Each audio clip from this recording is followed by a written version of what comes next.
and streaming to entertain you. Dogs Oliver and Juno are here for the ride. When the game rage starts, better run and hide. Bish pudding, a clan call a pudding, so grab a spoon.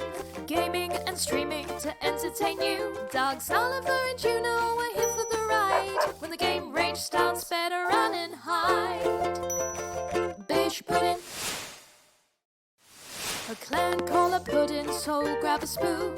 Gaming and streaming to entertain you. Dogs Oliver and Juno are here for the ride. When the game rage starts, better run and hide.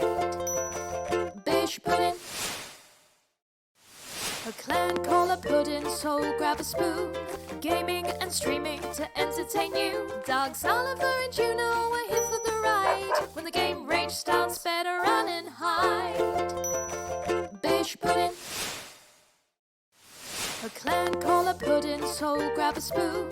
Gaming and streaming to entertain you. Dogs Oliver and Juno are here for the ride. When the game rage starts, better run and hide. Bish pudding, a clan call a pudding, so grab a spoon. Gaming and streaming to entertain you. Dogs Oliver and Juno are here for the ride. When the game rage starts, better run and hide. Bish pudding, a clan call a pudding, so grab a spoon. Gaming and streaming to entertain you. Dogs Oliver and Juno are here for the ride. When the game rage starts, better run and hide. Bish pudding, a clan call a pudding, so grab a spoon. Gaming and streaming to entertain you. Dogs Oliver and Juno are here for the ride. When the game rage starts, better run and hide. Bish pudding, a clan call a pudding, so grab a spoon. Gaming and streaming to entertain you. Dogs Oliver and Juno are here for the ride. When the game rage starts, better run and hide. Bish pudding, a clan call a pudding, so grab a spoon. Gaming and streaming to entertain you. Dogs Oliver and Juno are here for the ride. When the game rage starts, better run and hide. Bish pudding, a clan call a pudding, so grab a spoon. Gaming and streaming to entertain you. Dogs Oliver and Juno are here for the ride. When the game rage starts, better run and hide. Bish pudding, a clan call a pudding, so grab a spoon. Gaming and streaming to entertain you. Dogs Oliver and Juno are here for the ride. When the game rage starts, better run and hide. Bish pudding, a clan call a pudding, so grab a spoon. Gaming and streaming to entertain you. Dogs Oliver and Juno are here for the ride. When the game rage starts, better run and hide. Bish pudding, a clan call a pudding, so grab a spoon. Gaming and streaming to entertain you. Dogs Oliver and Juno are here for the ride. When the game rage starts, better run and hide. Bish pudding, a clan call a pudding, so grab a spoon. Gaming and streaming to entertain you. Dogs Oliver and Juno are here for the ride. When the game rage starts, better run and hide. Bish pudding, a clan call a pudding, so grab a spoon. Gaming and streaming to entertain you. Dogs Oliver and Juno are here for the ride. When the game rage starts, better run and hide. Bish pudding, a clan call a pudding, so grab a spoon. Gaming and streaming to entertain you. Dogs Oliver and Juno are here for the ride. When the game rage starts, better run and hide. Bish pudding,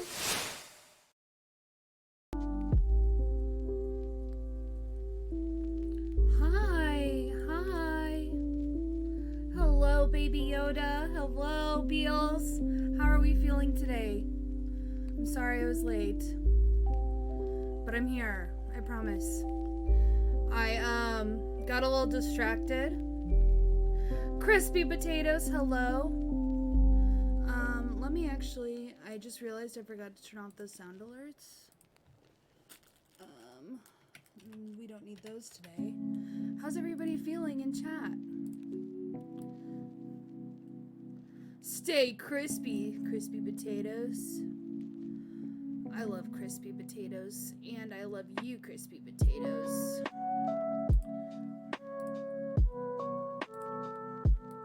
No! You better not use the wheels. We doing cozy vibes? Are the vibes cozy?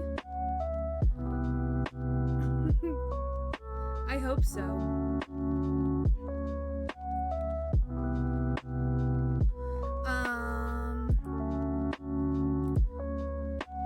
I've got like feels cozy. Okay, good. So today we've got a couple things I want to talk about. But first I just kind of want to talk about our day. It's a lazy Monday. Julia, how have you been, my love? Hello. Hello, Julia. Oh my goodness. Hi, everybody. I think we're going to talk about something really important today. I want to talk about... I've missed you, Julia. I want to talk about how to let go of someone. And I think this can apply to anybody who's lost a loved one or lost a friendship or lost a romantic interest. Just the loss of a relationship in general, right? So that could be a partnership, or it could be a death or something like that. Let's talk about moving on. No child support. Hello. How are you, Justin? Chicken, good morning. Good morning. How are you guys doing? How are you feeling today? I have missed you all so very much. We've got ads. Oh no? Good, I guess. Why do you guess? What's going on? Tell me all about it. We're, You're back? Oh, perfect. Perfect, perfect, perfect. So today we're going to be talking about the loss of a relationship. And that can be a death of someone, that can be a friendship, that can be a relationship, a romantic one or not. And I think it's something that we all struggle with. I think this is something we all can relate to. I know I have. We're not going to get, I mean, we might get a little bit in our feelings, but I think I'm going to help a lot of you. Because learning these things and practicing these things has helped a lot of me. Has helped me. Has helped me in my relationships. Has helped me in my grief and in my loss. And I think a lot of times we feel stuck. We feel like, God damn it, this is never going to end. How am I going to move past this, move forward? Because I feel so caught up, so consumed. And a lot of times we use terminology like, well, that was a slap in the face. Or it feels like my heart's been ripped out. Or I feel it hurts. It's so painful. And those are words, language that is used to describe the loss of a relationship, but also indicates that it has a physical presence within us in our bodies. And does heartbreak, does that even actually have a physical response in our bodies? And what scientists have found is that our brains actually, this part of our brains that have to do with our pain receptors. Let me pull up the name of it. I did my research, I swear to God. Okay. So the anterior cingulate cortex, God damn it. The anterior cingulate cortex lights up when we have physical pain. It is the signal to our bodies that we are experiencing pain. It tells our brains that this hurts. And what what happens is when we experience extreme emotional trauma from the end of a relationship, it also lights up and it also tells our brain that this hurts. And we get stuck in that part after it happens where we're just constantly thinking about it. We can't think about anything else. And that also has to do with our physical responses. When you do something like touch a fucking stove and you get hurt, your body thinks of, well, I put hand on stove hot, hurt my hand, I move my hand quickly, or I won't touch the oven ever again. It problem solves. Children can learn that after I've touched this oven once, my brain has figured out to problem solve and I'm not going to put my fucking hand back there. Your brain processes this information, processes the reality of situations, and it will keep thinking about those things until we find a solution to stop the pain, to keep that from happening ever again. So when we have relationships, that's what our brains do. When we have a loss of a relationship, we fixate it. We think about like, what went wrong? What did I do wrong? How could I have made this better? What could I have done to keep them? What could I have done to save them? All these things. And it's our brain trying to find out how to keep us from experiencing that pain again.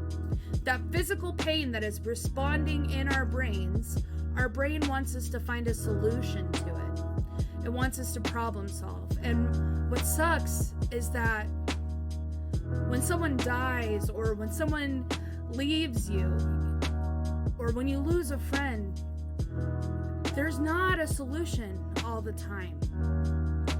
Your brain can't figure it out. You can't solve this problem that you're going to have. And that's why this is going to be such an important topic.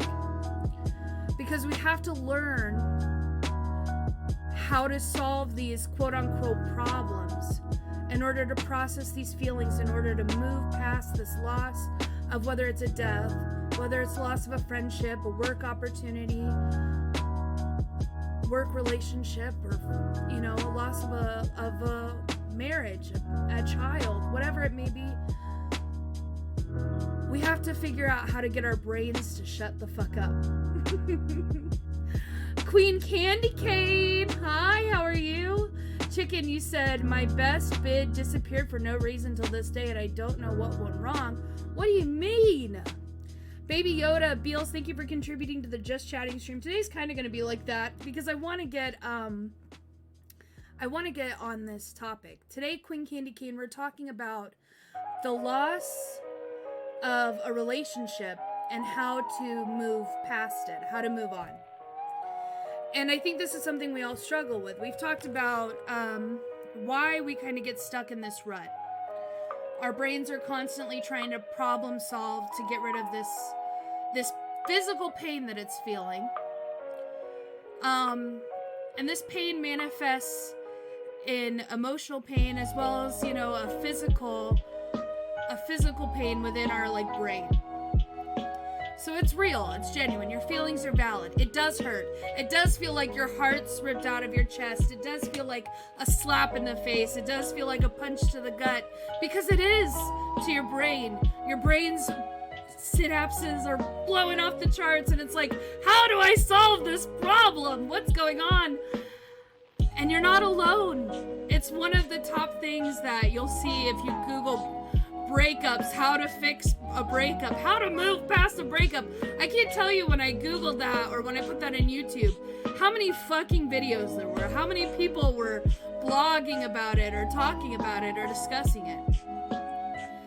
So today I'm going to talk about things that I've learned in school, things I've learned from watching lectures, things that I've learned with my own relationships, the loss of a physical person, just like death, and also relationships in, you know, a friendship or a romantic way. And hopefully you guys can share your experiences with me in this safe space. I feel like our brains also feel like it has to find out why, or so our brain tends to think it was us and something we did, etc. Exactly. So Queen Candy, we just kind of talked about that. the part of our brain that lights up to tell us that we're experiencing physical pain is also the part of our brain that lights up when we're going through extreme emotional trauma, like the loss of a relationship, and that's why it hurts so much. And what our brains want to do is keep us from experiencing pain. So our brains want to problem solve, which is why we fixate so much when a relationship ends. That's why our brains won't let us sleep at night. We're constantly up thinking about what's going on, what went wrong, why do I feel this way? How do I make it better? How can I fix this? How can I keep it from happening? And I want to refer to a psychologist known as Antonio Pasquale-Leone, and I've probably butchered his name. But he studies emotional responses to loss of relationships, and he has this whole TED Talk. You guys can watch it. I'll link it in the Discord or something if you guys are really interested. And there's no diagnoses for these feelings we feel when a relationship ends.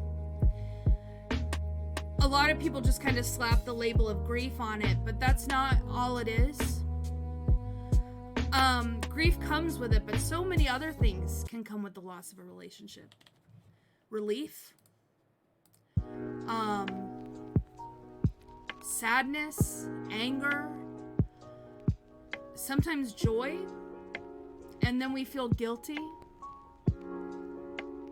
It's not just grief, and it's not like they can slap you with a diagnosis, because you're not going to be that way forever. And a lot of times people think that, well, time's going to make things better, right? If I just sleep it off, if I just lay low for 2 or 3 years, then everything is going to be okay. It's going to go away. And I can tell you from personal experience, that's not how it works. Exactly, Candy. You can feel all of those things for just one relationship ending. And, you know, I think it's a misconception to think that whole time heals all wounds. I think time, like anything, has a part to play, obviously. But it's what you do in that time that's going to heal those wounds, really. It's going to take time for you to do them. But you have to do those things in order to move on. There are famous examples of people who waited their whole lives and never got over it. Never got over it. One of my favorite things to learn about, I cannot for the life of me think of this guy's name, I'll have to Google it. Right around the time of like the Civil War, he's like off fighting or whatever, and his wife and their 3 children died while he was away. And he comes back and he makes a huge monument next to their house for them. And he keeps it open. He keeps his front door open every day, and he walks through there, and he invites the spirits of his children and his wife to come eat dinner with him every night, and he makes enough food for all of them. And he does this every day of his life until he dies. And he lives another like 25 years. And it never got better for him. That grief, that loss was there every single day. And he said it so many times that he will never move past this. That this is, he will spend his last breath missing them. And I think that's sad. Kitten, hello, how are you? Can I get a shout out for Kitten? I got out of a 7-year abusive narcissistic marriage. And I've been out for 4 years, and I still believe the things he said to me every single day. That's a trauma response. And I've been there too. Oh, there you are again. I thank you so much for feeling so comfortable in this space. My favorite bitch with her double chin. Papa Robbie, hello. I gotta do it. Pretty sexy.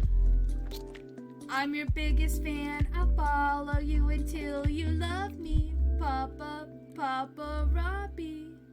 Yeah, absolutely. I'm so proud that you got out of that relationship.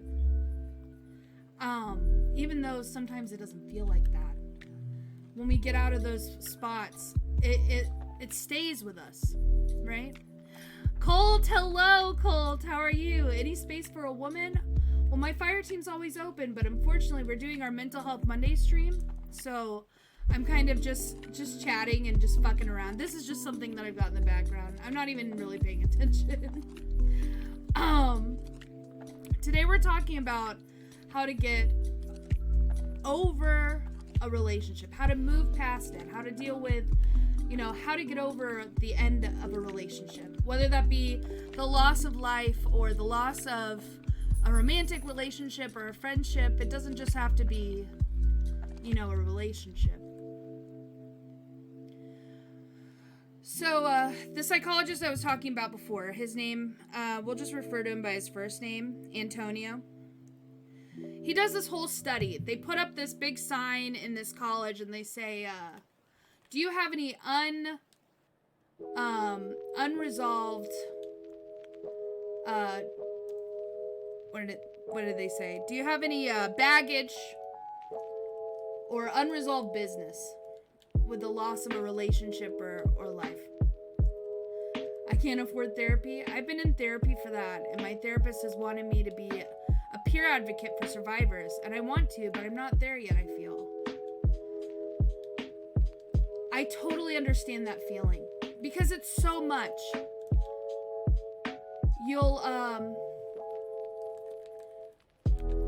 You'll see yourself in every single one of them. Sorry. That thought just crossed my mind, and I think that's why it makes doing these streams specifically so hard for me sometimes, is because when I hear your guys' stories and stuff, I see myself in all of you. I empathize with you, and I want to share my experiences, and I want to share with you insights and stuff, and I feel I identify with at least one part of all of it sometimes, and that's why I sometimes don't have the energy or the emotional capacity to get there, and then I feel guilty that I don't do it. So I understand not wanting to be an advocate yet, because you don't know if you can do it, because it's hard. Is this Fortnite too? Yeah, Chop, it is, actually. Hi, Chop, how are you doing? Can I get a shout out for Chop? Chop was playing, what were you playing? Rocket League the other day? It's hard to unlearn how to do this when you have used people pleasing as a coping mechanism for trauma. Absolutely. And that goes into the whole problem solving, kitten. When we're experiencing pain, when we're experiencing distress, our brain tries to figure out a solution. And for a lot of people, their learned response to danger or trauma or to abuse is to appease. Because if they're happy, if they like me, they couldn't hurt me. But that's not true. And we learned that the hard way. Oh, need for speed. Need for speed. It can be expensive. A lot of places that cater to homeless or special need folks often provide discount therapy for the masses. There's a lot of places that have really good resources, and if you don't mind me being a little intrusive, if anybody is in the market in their area looking for therapy, I know a lot of ways to find it, and I can always help you, whether it's point you in the right direction of an organization, because I've had to use it. I have a therapist and a psychologist I see regularly now, but before that I relied on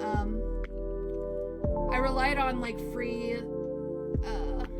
am I lagging? This man, I hit him twice with that. Insane. Is the stream lagging for you guys? I hope not. But But sometimes it's also easier to people please than just agree or do what they would want. Well, absolutely, Candy. And so this thought actually occurred to me while I was taking a shower before a stream. And I heard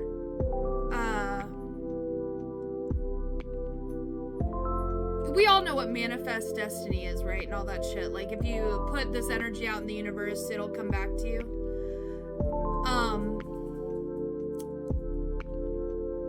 But I think it's more of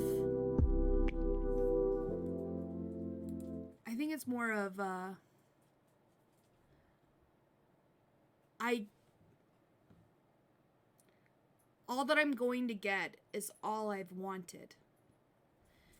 And what is that?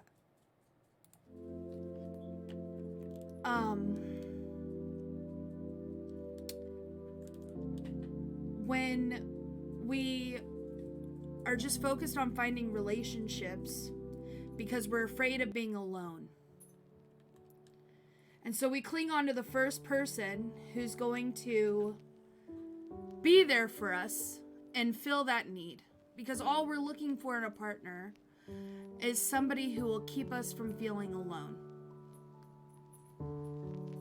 All that we're looking for in a friendship is for somebody to spend time with us and to make us laugh or something, you know, or to be there on a Saturday night when I'm bored, but not be there when I really need them. You know, that's not what we're looking for. All you're going to get is all you're wanting. So when those needs that you were wanting finally were met,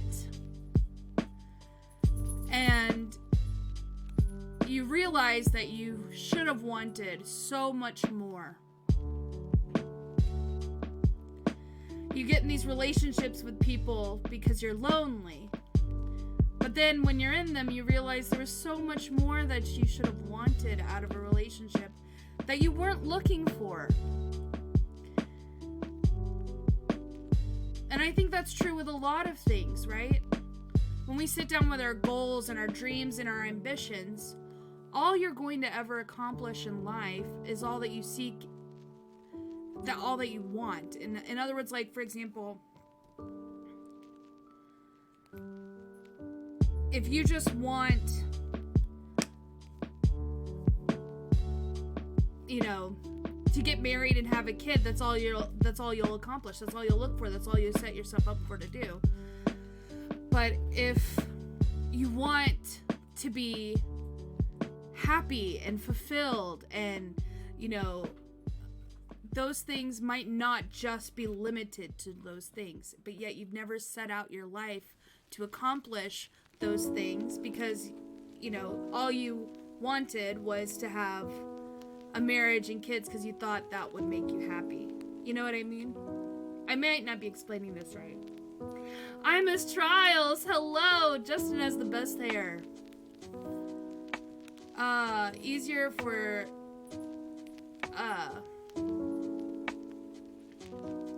bro.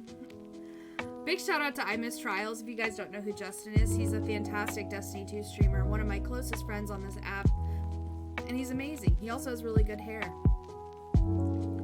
So let's get back to let's talk about how to get over someone. No, Trials, really? I had no idea. I think this is something we all can relate to. So the psychologist I was talking about earlier, he kind of did this whole research. He asked a whole bunch of people to talk about, you know, what it is that their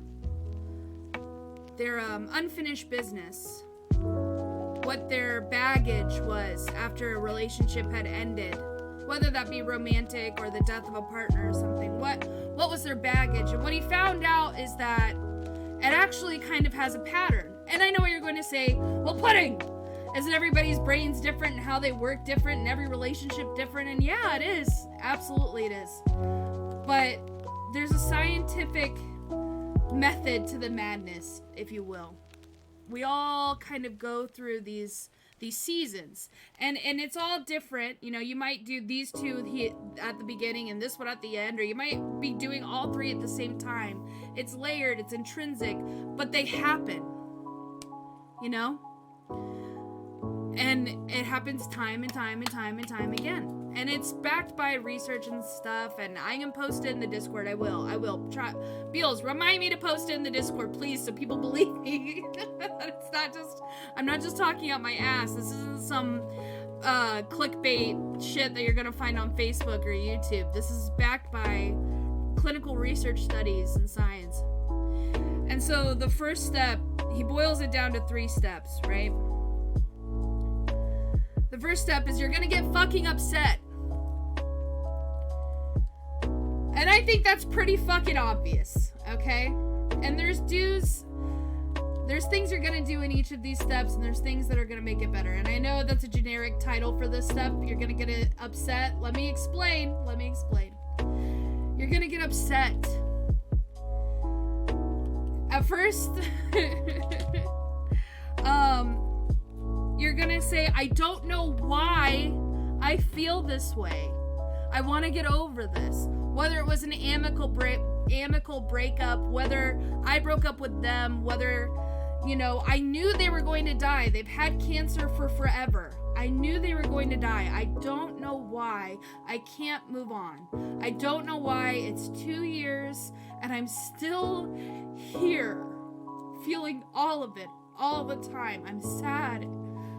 Why? I don't know. And it's not that you don't know.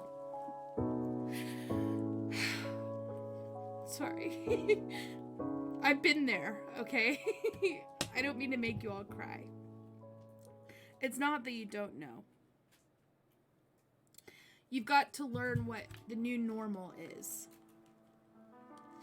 We get stuck in reliving and remembering, and we get in that process we talked about earlier, right? We're hurting, so our brain wants to solve the problem, so it's thinking. And we're avoiding places we used to go with them because it hurts too much. We don't watch that movie anymore because it reminds us of them. We don't listen to that music anymore because that's what we danced to. That's what my mom used to sing to me before I went to sleep. We avoid those things because we're upset. But we have to learn how to get a hold of a new normal. And with behavioral therapy, it'll tell you, in order to move past something, in order to get over a fear, you have to slowly expose yourself to that fear. So unfortunately, in order to get over somebody, in order to get over a breakup or the loss of a relationship, you're gonna have to feel it. You're gonna have to watch that movie and listen to that song and go to that restaurant and hang out with those old friends again. You have to learn your new normal, because your normal can't just be you in a constant state of remembrance and grief. It just can't. You can't live there. So we get upset. We don't know why. We do know why. We have to actually verbalize why. Keep breathing. It's gonna fucking hurt. Going back to the analogy of that whole saying, well, time heals all wounds. I've got some news, my beans. I've got some news, my stacks. It doesn't. It doesn't. It doesn't matter if it's tomorrow or the next day or if 10 years from now. Once you experience loss or trauma, it's gonna be there forever. And I'm sorry. I wish I could say one day you won't even remember it. You won't remember this feeling. I'm sorry about my dogs, but you're gonna remember it. I like to think of it like a box. Imagine something really fucking awful happens to you. I'm sorry about the fucking dogs. It's really throwing off the vibe. So, something really fucking awful happens to you, okay? Your existence is this box. And when something awful happens to you, there's a button in the box. And time in this box, this box that you are, and this pain that is now, this pain button that is in this box is now appeared. Time is a ball in this box. And when it first happens, that ball in that box, whatever it moves around, it's always hitting that fucking button, okay? You're gonna feel it every single time. You hear that song and you're gonna be taken right back to that spot. You wake up, you go outside, the ball is hitting that fucking button and it hurts. But over time, the ball's going to shrink. And you can shake the box around and it's not going to hit that button at all. But then you'll smell their perfume. Or somebody will tell a joke that they told you. And it's just the right spot in that box for it to hit that button. And it's going to feel the exact same way as it did 10 years ago. Because it hit your button. But time isn't going to make the ball go away or disappear. You're always going to have that button in there, and there's always going to be a ball in your box, and one day it's going to hit that button and you're going to feel it.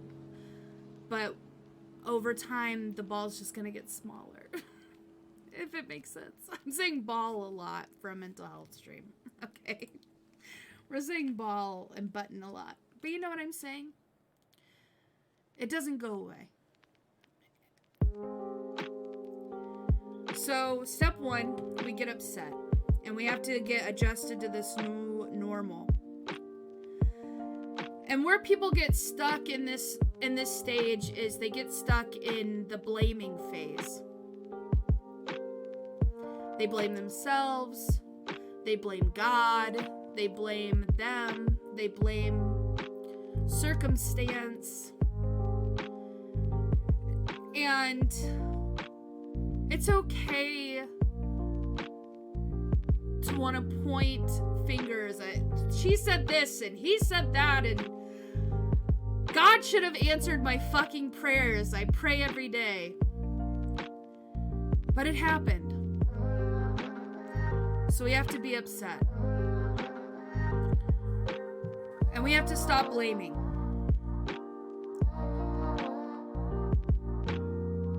So here's what you need to do when that happens. You need to slow down and you need to identify where does it hurt. The self-blame is the worst part. Have to practice grace with yourself. Absolutely, you have to be kind with yourself. Wowza, hello, I'm sorry I missed your hug. Kishi, hi! I'm not really playing this as much as I should be.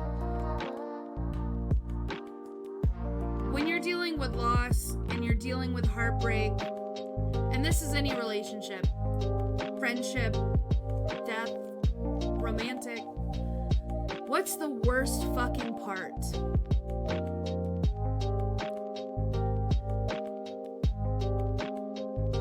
Ask, why is this so bad? And usually that's because it's not just a relationship that's gone, it's everything that comes with it.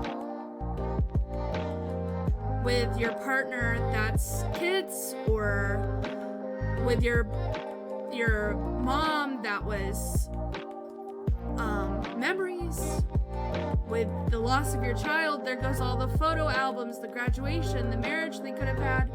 It's not just a relationship, it's everything that was going to come after.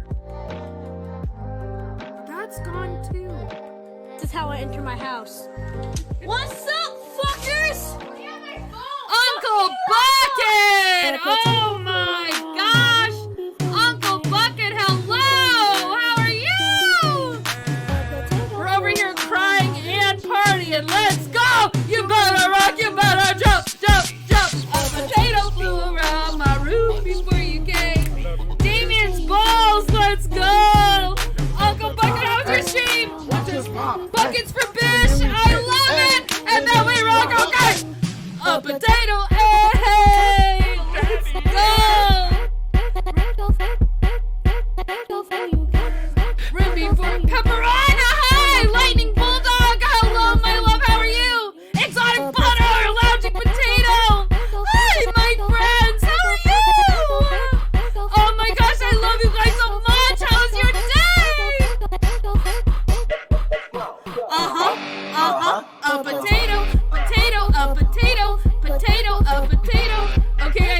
Central Standard Time. Party potato! Oh my gosh, we're at 95%! You better rock, you better drop, drop, drop, drop, drop, drop, drop, drop, drop, drop, drop, drop, drop, you better rock! Uncle Bucket, how was your stream? What did you guys do? Tell me all about it! Drop, you better rock! What's up? Rock, you better rock! Favorite You bitch better, with a double. you better, you better, you better. It was so good, I'm so happy for you! Potato, you better rock! Community Overwatch Day, that sounds amazing! A potato flew around my room before you came. Hey! Evadax! Flew around my room before. How are you doing, my babe? You better rock, you better drop, drop, drop. A potato flew around my room before you came. Before you came. A potato. Watch us mom. And then we rip. And then we rock. Okay. Hey, yo, Uncle Bucket, thank you for gracing me with your community. Buckets for Bish, I appreciate each and every one of you. Hello, Raiders, how are you doing? My name is Pudding. If you're new to this channel, I am a psychology major, and I focus on mental health here on my stream. I stream Sunday, Monday, Tuesday, Wednesday, Cannon! Called Keep Your Pennies to Yourself! I'm a psychology major who focuses on mental health here on my stream. I stream Sunday, Monday, Tuesday, and Wednesday, and today is our Mental Health Monday. Can I get some trigger warnings in chat, please? So this is a mental health stream. We're going to be talking about some hard shit, my beans, today. I've already cried like 5 times. We're talking about how to get over a breakup. If you guys don't know who Uncle Bucket is, or not a breakup, over the loss of a relationship. If you don't know who Uncle Bucket is, they are a phenomenal streamer that I've met through the community with Wagnus and Diamonds, Bulldogs coming from there. So many other familiar faces are part of that community too. Butters, Exotic Butters is in that. I lost all the names of all the raiders that came in. Damien Balls, I'm so glad you're part of the snack pack. Lounging Potato, I love Lounging Potato. And I hope you guys are all having a great day. I'm so thankful you guys are here. Thank you, Bucket, for trusting me with your community and bringing them over to say hi, and I hope I'll take very good care of them. Also, do know that I know streaming is fucking hard, so if you need to run off and... Oh my gosh! Look at all those fuckers behind that shield! Oh my god, Bulldog, thank you for gifting Uncle Bucket a sub! Streaming is hard, and if you need to run off and take care of yourself, go do that right now. Go drink some water, go eat a snack, go, I don't know, pet your dogs. I love you very much, and I appreciate you, Bucket. And I love saying your name. Also, guys, if we reach the 100 sub goal, we're gonna do another potato giveaway. For the month of September, our main goal is 300 subs for a 30-hour stream. But we're gonna do little goals leading up to that. So if we reach 100 subs by the end of September, or by the, if we reach 100 subs, we're gonna do a potato giveaway. It's this, I'm a potato in a cow onesie, and you're gonna get a potato in a cow onesie. Look at he's so fluffy! We're gonna do a drawing for one of those when we reach 100 subs.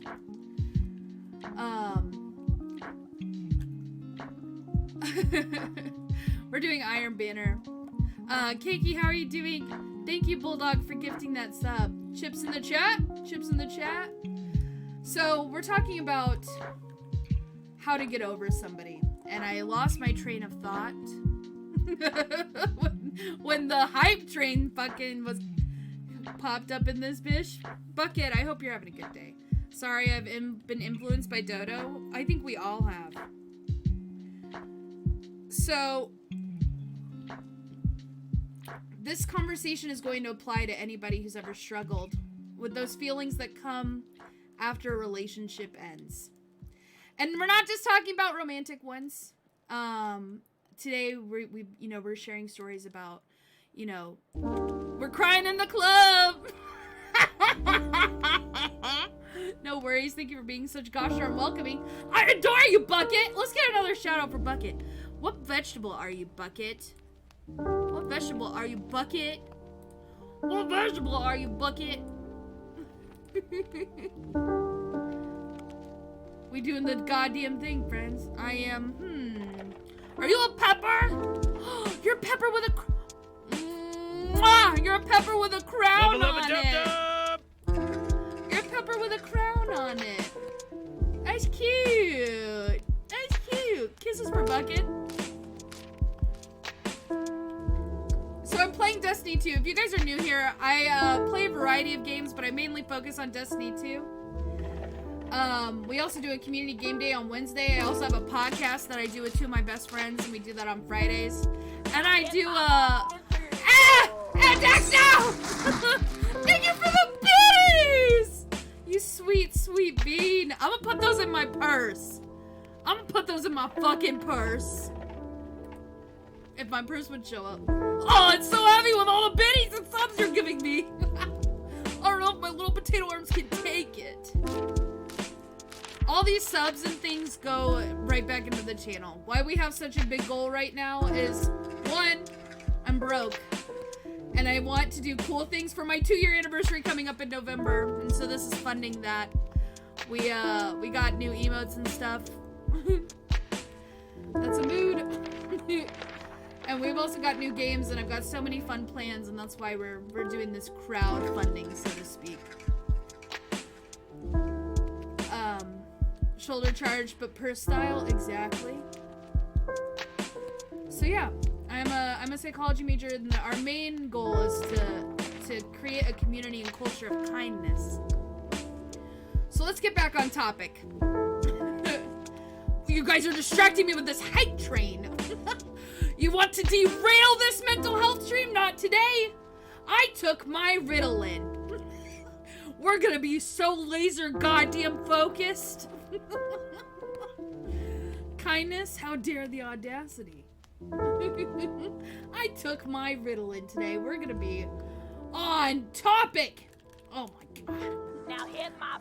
Hey, 15 bitty, thank you! And their little faces. Look at them. Lily's getting comfy in chat. Hi, Lily.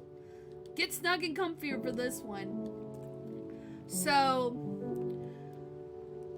we've already kind of discussed that pain manifests in our brain through the same place that when we experience the loss of a relationship, those strong emotions also manifest there. That's why we hear things like, it feels like my heart's been ripped out of my chest. And then on top of that, our brains want the pain to stop. So they get in this cycle of constantly thinking, well, how do I make it to where next time this doesn't happen? And that's why we feel like we obsess with these negative feelings after something really bad happens. And that's because we do. There's no rhyme or reason to it sometimes. Sometimes a car hits a loved one and they pass away. And there's no way to keep that pain from happening again. But our brains want to find a solution to the problem. So we think about it over and over and over and over again. Epidex, thank you so much. Go back to work. We'll have a good one, I'm sure. So we get stuck in this rut of just feeling broken and feeling sad and feeling lost. And it's a mix of emotions. It's a bag, if you will, of grief and anger and sometimes happiness, sometimes relief, sometimes guilt. It's not a diagnosis, it's a part of life. And you can't be diagnosed with something that's a common, everyday, normal human experience. Junior the Devil, thank you for the follow. Welcome to the snack pack. I hope you find this place warm, welcoming, and a safe space. And all of you new beings, I know that chat can be kind of intimidating when you first waltz into a stream, but I think you'll find that everybody in here is really, really eager to hear and get to know you more. So, what do we do with this mixed bag of emotions? How do we process that? How do we get through that?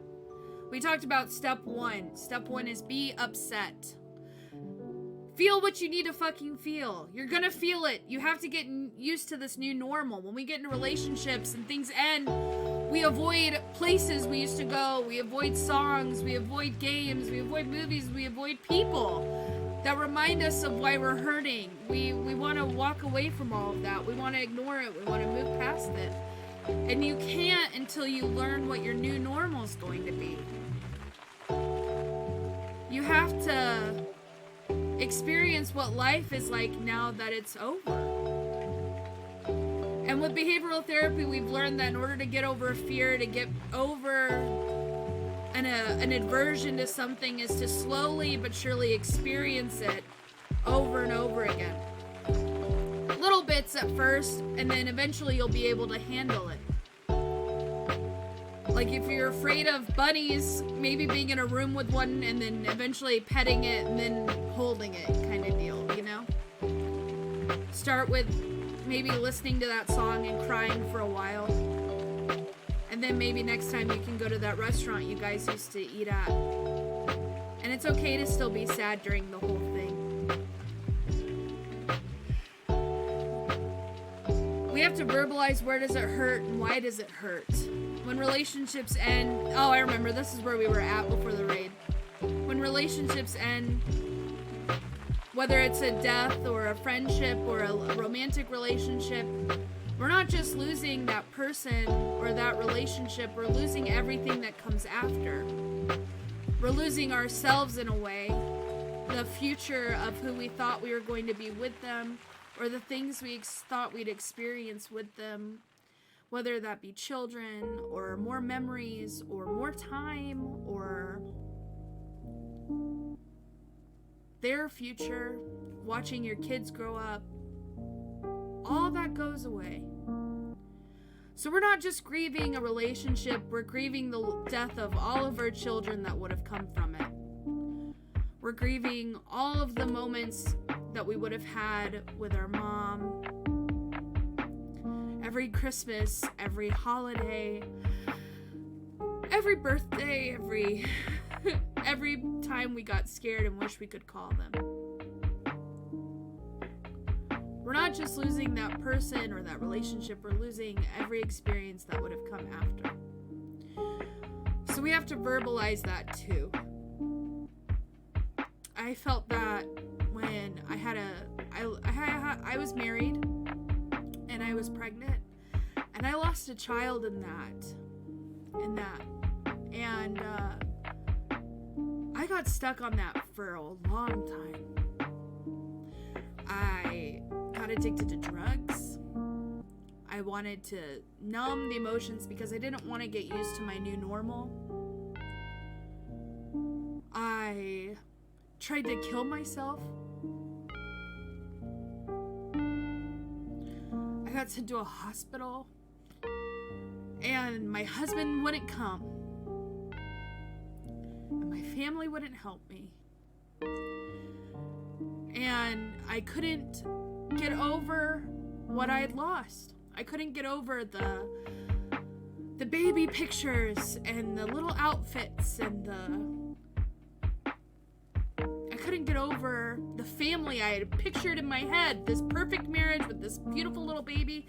That all walked out the window, and I was stuck in this space, and I was stuck there for a long, long time.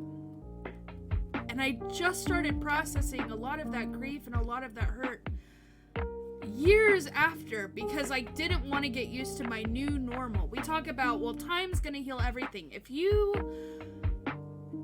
can't be in the moment and feel what you need to feel and experience it, you're never going to get past it. Time won't heal it if you never feel it. That's a rhyme I just made in a rule.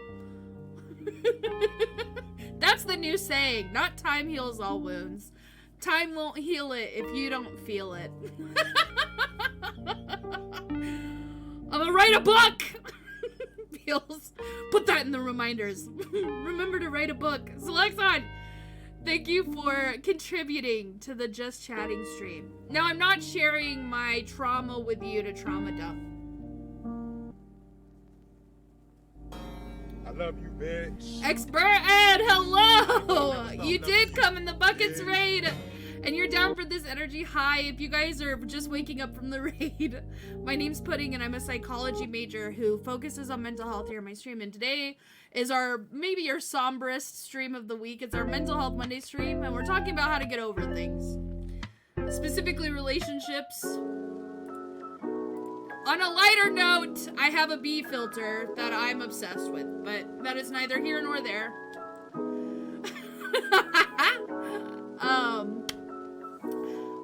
Pratt, hello, how are you?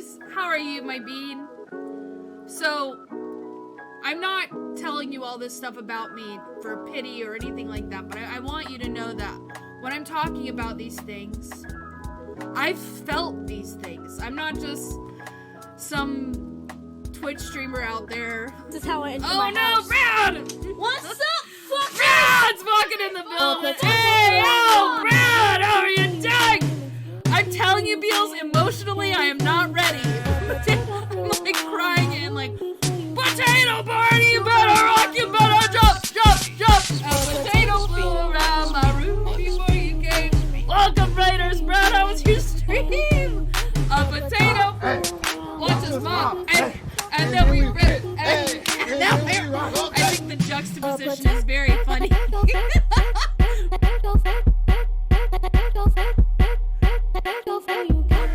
Room before you came. Raid, hi, Brad, how's your stream? Our potato, it's our party potato, and we'll cry if we want to. God damn it. Welcome in, Raiders. How are you? Thank you, Brad, for coming over with your community. How's your stream? A potato, potato, a potato, potato, a potato, a potato, a potato. Look at that potato booty! You better rock, you better jump, jump, jump, jump. Guys, we can spam the party potato emotes. They're new. Better rock.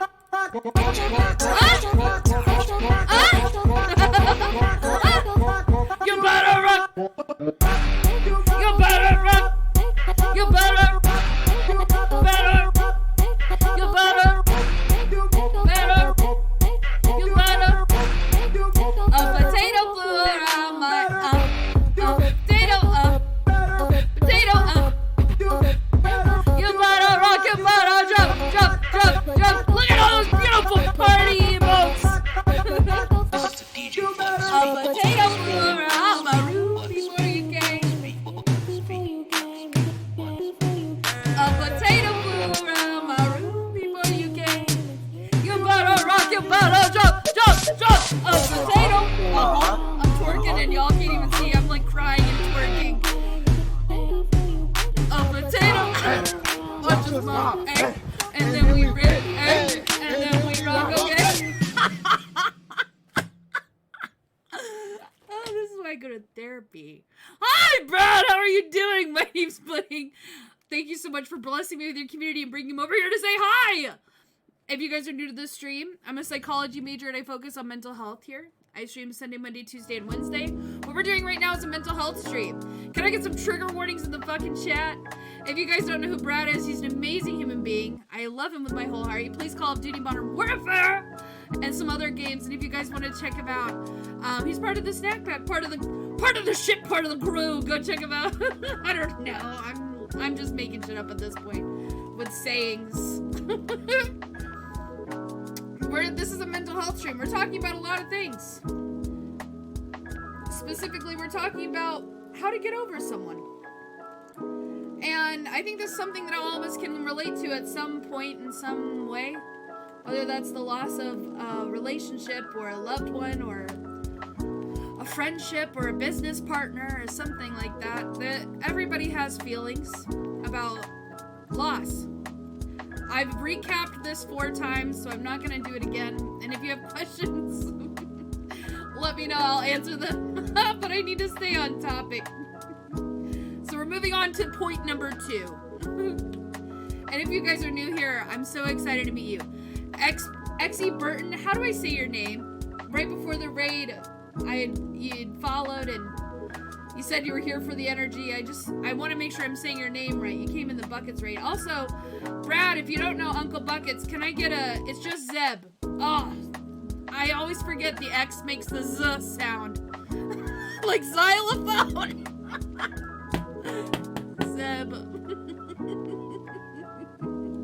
I'm so dumb. Brad, if you don't know Uncle Buckets raided just before you did, and I love Uncle Buckets. They're part of that whole community from Wagnus, Diamonds, and all those wonderful streamers that we know and love that we see very often. Uncle Buckets is part of that like whole community, that little bubble on YouTube, on Twitch, and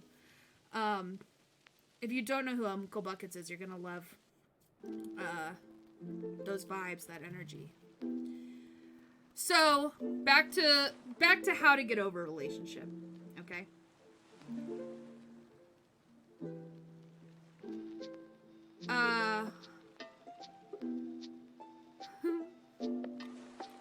God damn it. I'm on my notes. Okay, step 1. We did step 1 already. Step 2. He's not a wizard with his words, but this psychologist we're talking about, his study and his steps to how to get over somebody specifically. His name is Antonio Pasqualeon, and I don't know how to pronounce his name exactly, so excuse me if I say it wrong, but his step 1 was be upset. And his step 2, we've talked about what that means. It's a little bit more in depth than just be upset. His step 2 is you get bent out of shape. And this is where a lot of those deeper, older, uglier feelings come out, right? When we lose somebody, when we lose a relationship or a friendship, we've talked about, it's not what are we grieving? It's not just that loss of a relationship, it's everything that comes after. But there's also this wall we're hitting a lot of times. And when we lose somebody, like in a relationship, right? Well, they didn't love me. This is how it always goes. Nobody's going to love me. I'm unlovable. That's also part of the pain we feel when a relationship ends.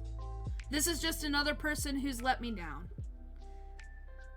And our brains are doing that thing we talked about earlier, right? That problem solving, because it hurts so bad. It's an actual physical pain response in our brains, and our brains are trying to protect itself.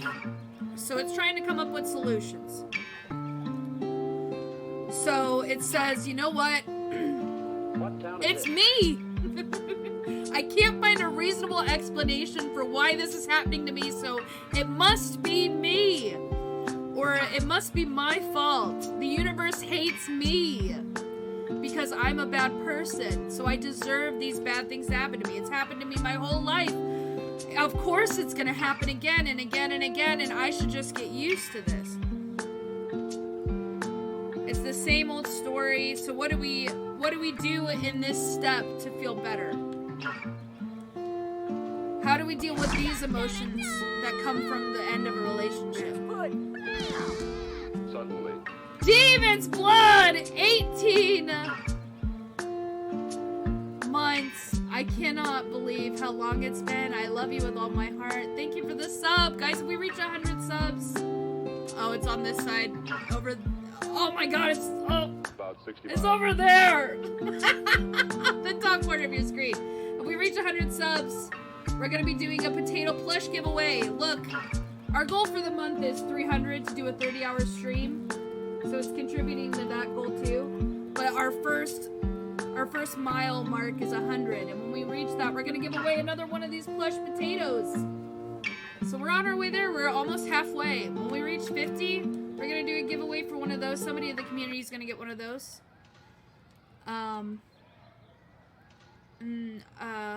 We'll do like a random follow raffle kind of deal.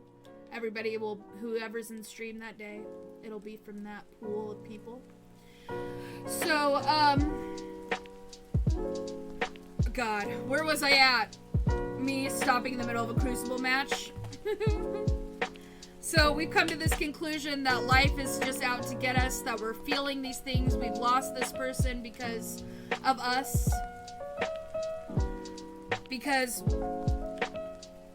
we didn't feel loved, seen, heard, and validated before, and we don't now. So what do we really need out of relationships? What do we really need right now in our lives? We've got to figure out, our brain needs a way to make sense of this pain it's feeling. It needs to figure out a solution in order for us to move on. So what do you really need out of life? What are you looking for in relationships? What are you not getting enough of? What are you not finding? And oftentimes we don't know how to spell it out. Chalinkas, how are you doing? So we've got to sit with those older, uglier, negative feelings. I love this space. I'll be back, friend. Thanks for being amazing and welcoming. You have some sound advice and I appreciate it. Buckets, I appreciate you. You have a great... You want me to do the wolf filter? Okay. We'll do a wolf filter. Have a good one, Uncle Buckets. You know, if we don't do the wolf filter, Buckets will never know. Because they're leaving. Alright, so you're gonna take some advice from a wolf and you're gonna fucking like it. Listen to me. Listen to me. We're playing Crucible, we're not paying attention, and we're crying on a Monday and a Twitch stream, and that's alright. Inside of you lives two wolves. Shut up, Bucket. I know where you're going with this.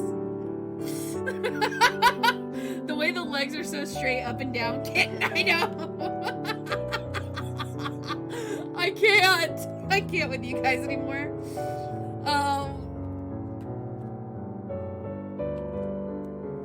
This step in your recovery of your... They are both bitch. Oh, I'm dead! Jacob. We're Team Edward in this fucking bitch. Okay?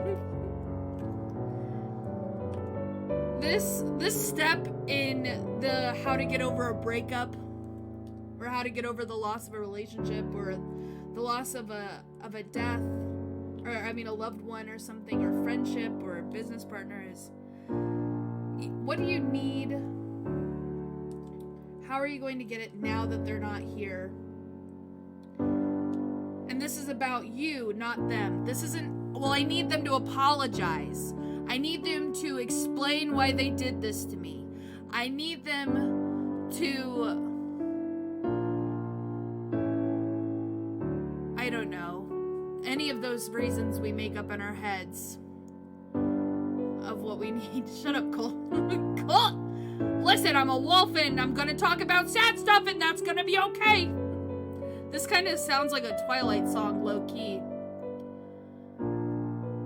This step is about you, not them.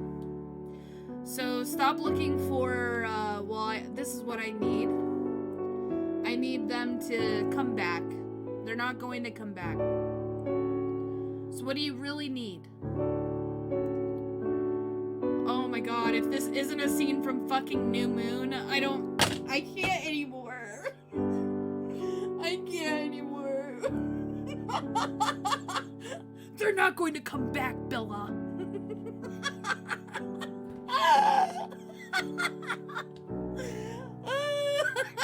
Anchor Pirate! Hello! Stop. Okay. Bucket ruins the mental health stream. Anchor Pirate, hello! How are you doing? Welcome in, welcome in. What are you up to today? Okay. Now that's over. Back to my notes.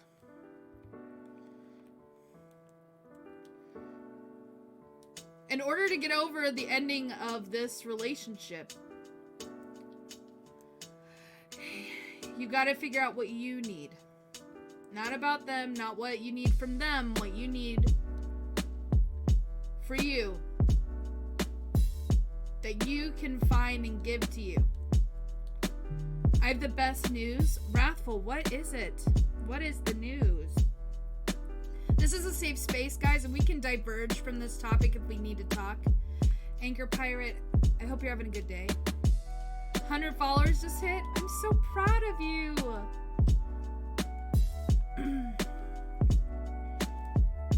Gotta admit, what you're currently talking about hits real hard because I had a few friends recently of 10 years just decide not to be in my life anymore, and it hit real hard. But once I came to accept it and it wasn't anything I did, started the healing process. Yeah, absolutely. And when we kind of talked about this too, we use the word acceptance, and you don't really have to accept. You don't really have to necessarily accept loss as much as you just need to experience it.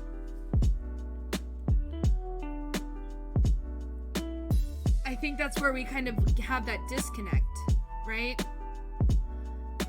It's less about accepting that it happened, because regardless of whether or not you want to acknowledge something happened, it did happen. You know it happened, right? You know it happened. Regardless of whether you want to accept it, you know it happened. But now you've got to live like it happened. Right? You've got to go to those places you used to go. Do those things you guys used to do. Find your new normal. Be your new normal. Because you're going to have to live your life without that relationship now. And that doesn't mean avoiding parts of your life that you like to do just because they're not in it.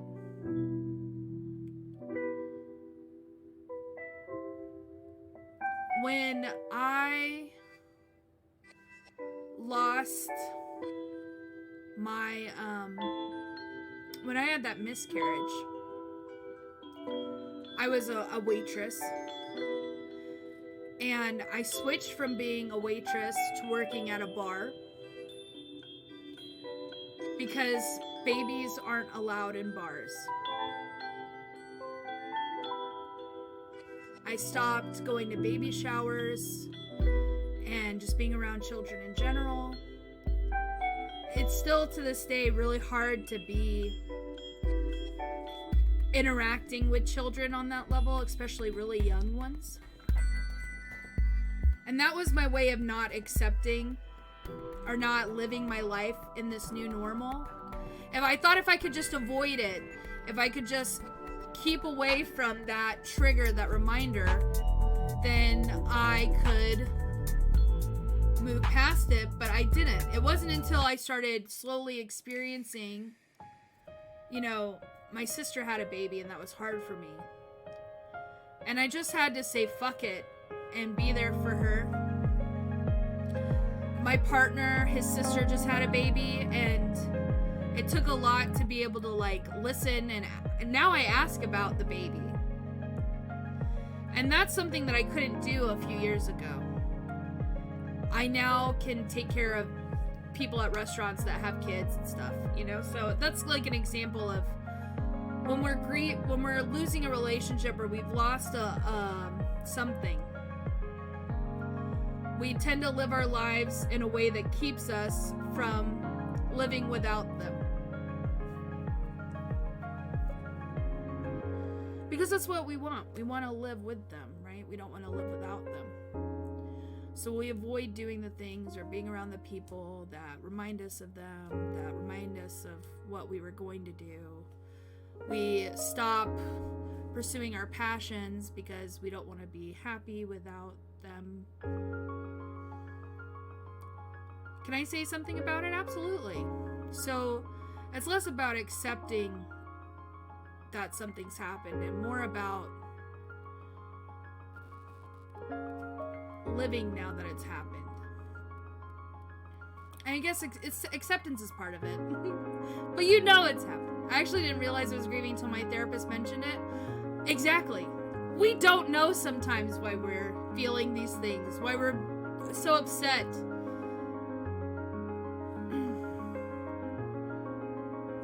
So that moves into step 3 of how to get over the final step. First one is be upset. Second one, how did he word it? You get bent out of shape.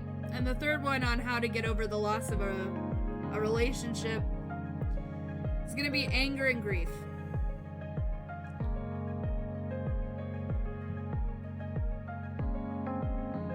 This is the healthy assertion of, you know, I'm going to fight for what I need. We've talked about we vocalize our needs, right? Why are we upset? Why are we sad? What is it that we need? It's not about them, it's about us. This relationship's gone, so how do I live my life now without them? What is it that I need? Why am I stuck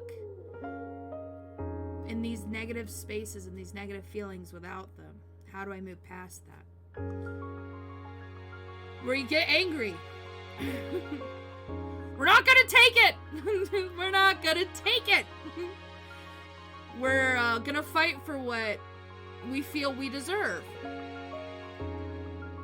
And then we're also gonna have that grief, that undeclared loss, that saying goodbye. These are not great ways of dealing with it. The undeclared loss is not good. What you need to do, instead of resentment, instead of being angry with them for hurting you, why are you angry? Because you know you deserved better. Why are you angry that the last interaction you had with your dad was he threw a pack of cigarettes at you and said, well, this is all you're gonna ever get from me, so enjoy it. And then a week later he died. Why are you so angry? Because you deserve to be loved more. So what are you fighting for? Don't be resentful. Acknowledge why you're angry. You're angry because you deserved better in that relationship. You deserved better with that scenario. You deserved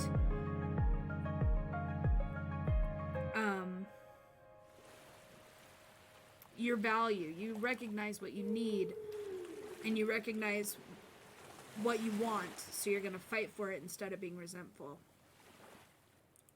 And then we talk about, you know, this overwhelming sadness we feel when a relationship ends. We miss them. What do you miss about them? I want you to tell me a specific loss that you felt. Why does that loss hurt so much? Well, they made me feel less lonely. They were there for me. Not to devalue or diminish a relationship that you've had. Because maybe you were completely in love with that person and that person was amazing to you. And you miss all these amazing things about them. All of those qualities you're going to be able to find again. And that doesn't mean that they're less important or less special. It just means that acknowledge that it's not gone forever, right? You might not ever have that person again, but you can find that in a person again. So, with my relationship, I didn't miss that horrible partner I had. I missed the company I had. I missed the family I had envisioned with that partner. I missed my child that I had with that partner. I missed the perceived dream. And that wasn't going to be in that relationship. Even if I got back together with that person, I wasn't going to have my baby back. I wasn't going to have that life back. But I could find those feelings, those same goals, those same things in somebody else.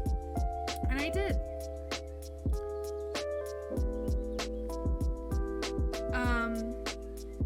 So after you find the healthy ways of feeling step 3, but you're gonna feel anger and you're gonna feel grief, but we're gonna do it in a happy way, or not a happy way, a healthy way. You're going to, instead of being resentful, be in a fighting spirit, a fighting mood. And you're going to be specific in your grief and not a generalized sadness. Anchor Pirate says, I had a friend send me a TikTok that said that yes, this relationship may not have worked. It could be because they couldn't love you the way you need to be loved. Doesn't mean that the relationship wasn't meant to happen, but that they just couldn't love you the way you needed to. Absolutely. Absolutely. Uncle Ron, hello. Welcome in. How are you doing today? So, this is an implicit process. This is a part of the human experience. And take solace in the fact that you are all not unique.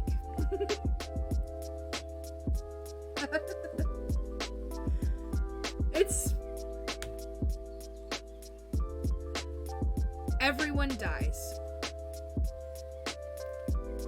Everyone's going to have their heart broken by someone or something. And if you don't feel those emotions, you're fucking psycho. I'll never die. So take comfort in the fact that you can lean on others. Because I'm sure someone you know has been there. So how does this all end? Right? We want to get over this relationship. We've talked about the 3 processes that these 3 steps we're going to have to take in order to do that. How does this whole thing end? When is it when we can finally put like the stamp on it and say I'm over it? Well, you're going to have to either forgive or not forgive. And you're going to have to either reconcile or not reconcile. What does that mean? In the context of like a relationship, if you forgive and reconcile with somebody, you get back together. Or maybe you just become,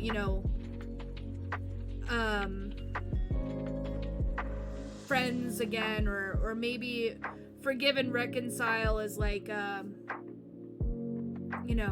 you finally have processed those feelings with that death, and you've been able to reconcile that loss. Or you could not forgive and you could not reconcile, and then you're gonna still be at square one. You're gonna still be stuck. What happens if we forgive and we don't reconcile in the context of a relationship? This is kind of that whole concept, I forgive you, but I don't forget. And forgiveness 9 times out of 10 is not for the sake of anyone but yourself. If you want to make a relationship work, you're gonna have to learn how to forgive for yourself and also for other people too. If you forgive and you don't reconcile, that's like forgiving but not forgetting. You let go and you move on. And if you don't forgive and you don't reconcile, that could be you holding them accountable. I think this I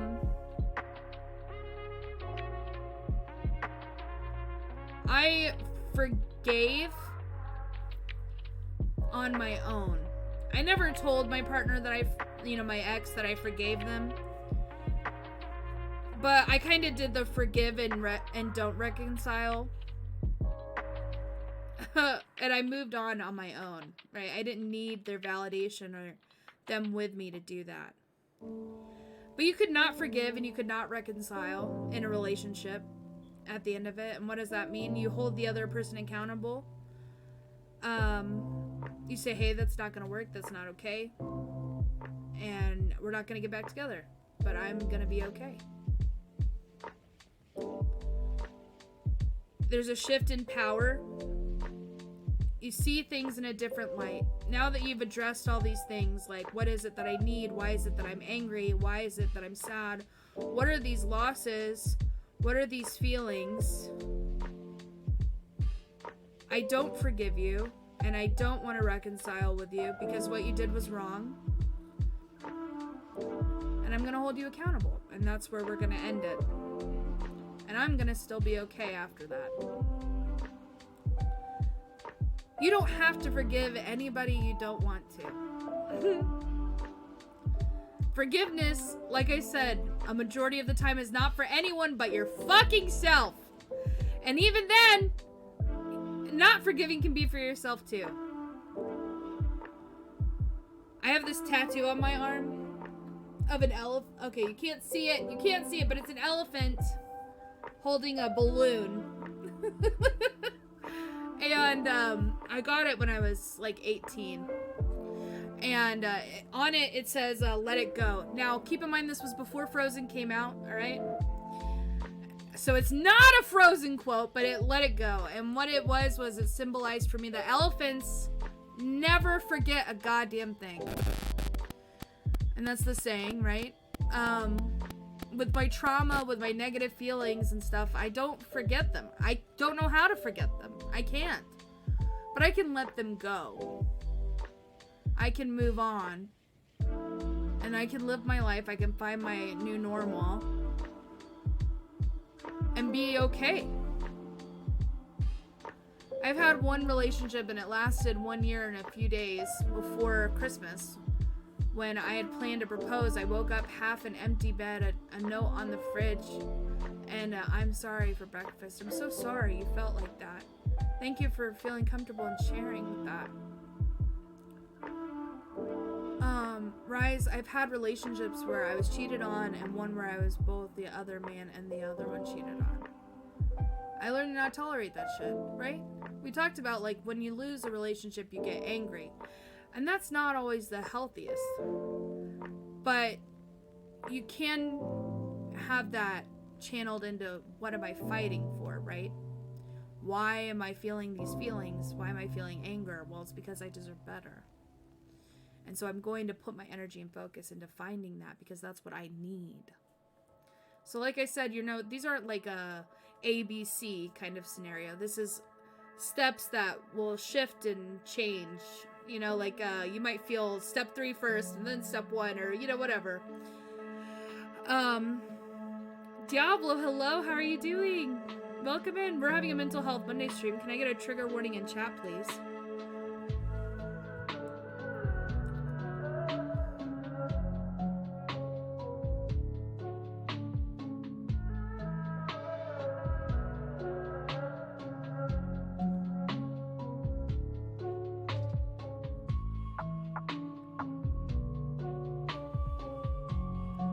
A relationship, I fall into darkness. And a lot of us do. And we've kind of brought this up a few times, right?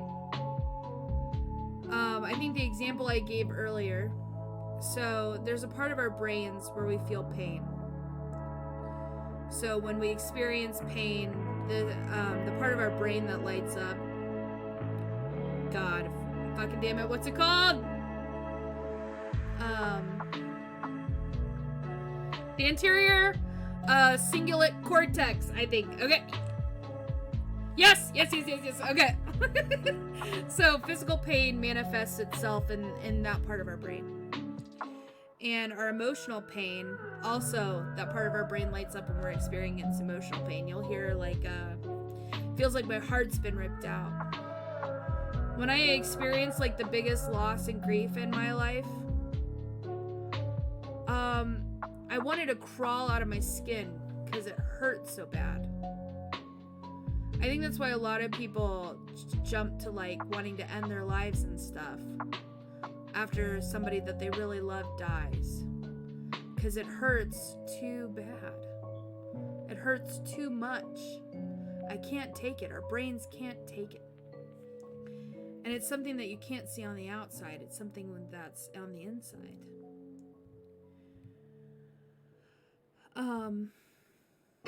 So our brain tries to problem solve.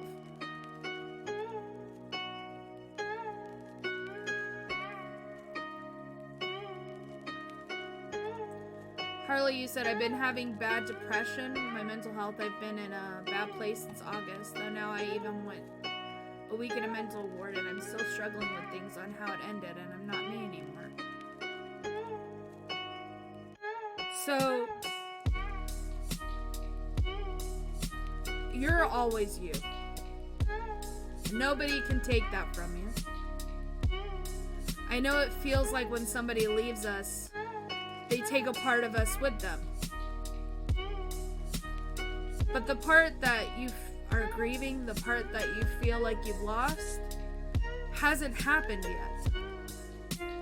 You're grieving a future that you thought you had, a life that you thought you were living. You have to experience your life without them and know that you were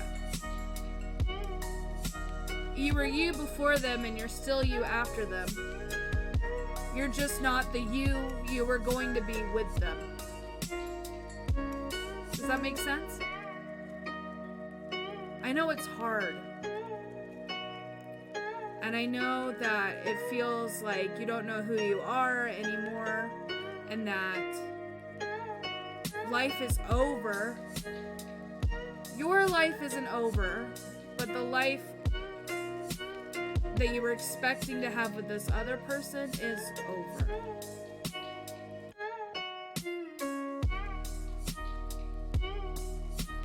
I just feel alone.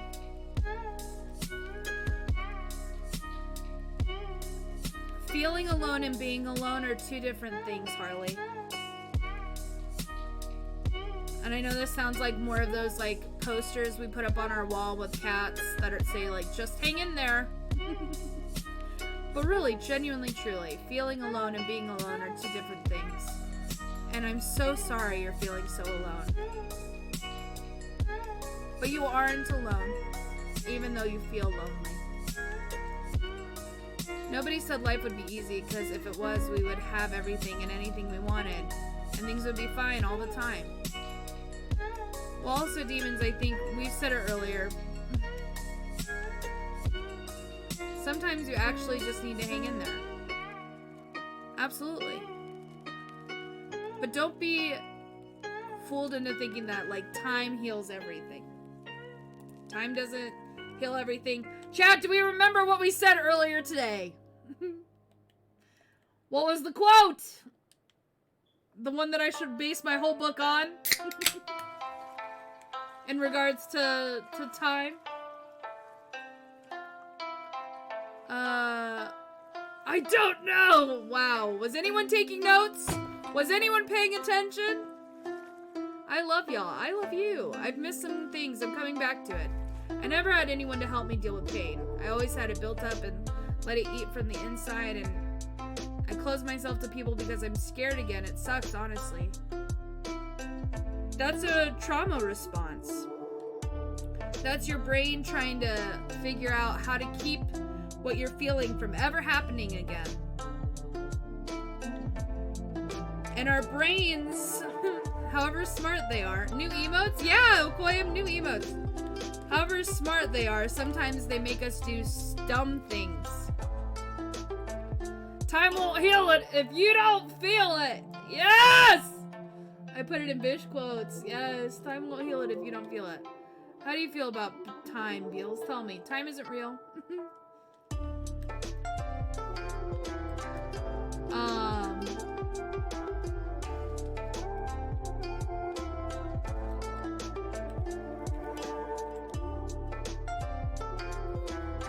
It's not like yesterday where I had to leave, damn it. I don't know what we're talking about. Look, I just got here. Okay, Aquarium. What's your... That's not a valid excuse.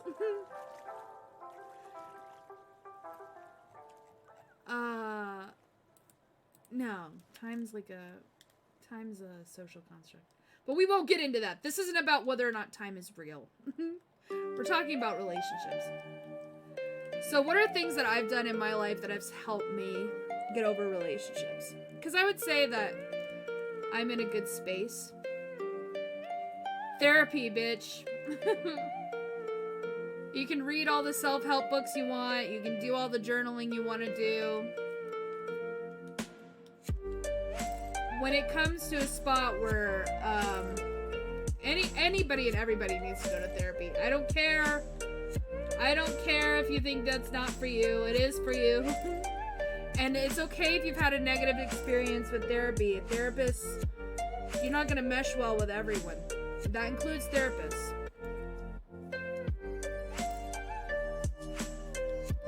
Exactly, Aquarium. One of my favorite analogies for grief, because once you experience something really fucking bad, when you experience something really fucking bad that's going to stick with you for the rest of your life, no matter how much time passes, it's never, ever, ever going to go away. But it's not always going to hurt that bad. Okay? I need... Beals, remind me to make some sort of diagram for this. I heard this a long time ago. Atomic! Ah! Atomic! Thank you for the 5... Sorry, that was a really... I don't know what I'm feeling anymore. Thank you for the 5 gifted subs! Oh, my god! I'm like... God. Thank you! I appreciate you! Mystic, hello! I just had to lower my volume. I'm sorry. I'm screaming! Atomic, thank you for the 5 subs! If we reach 100 subs, we're gonna give away one of these. Again, our goal is 300 by the end of September, but we're doing little tiny milestones.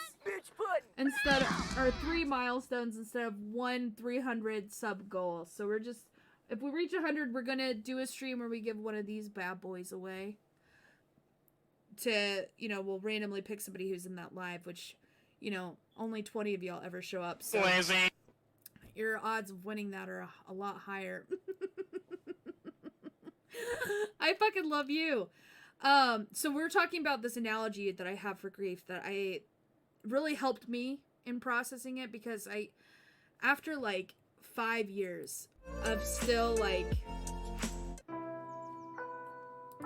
there would be moments where like I'd see something and I would just break down crying, and I got so frustrated. And I talked to my therapist about it, and I was like, why is it still bothering me? It's been years. Why can't I stop being bothered by this? It's because it doesn't go away. But it got easier. One, through the steps we've talked about, but also with grief, it's like this box. You're this box. Your existence is this box. And when something really fucking bad happens, this button pops up in your box, and every time that button is pressed, the world ends. You're crying, you're grieving, you're upset. It's like it just happened. It's awful.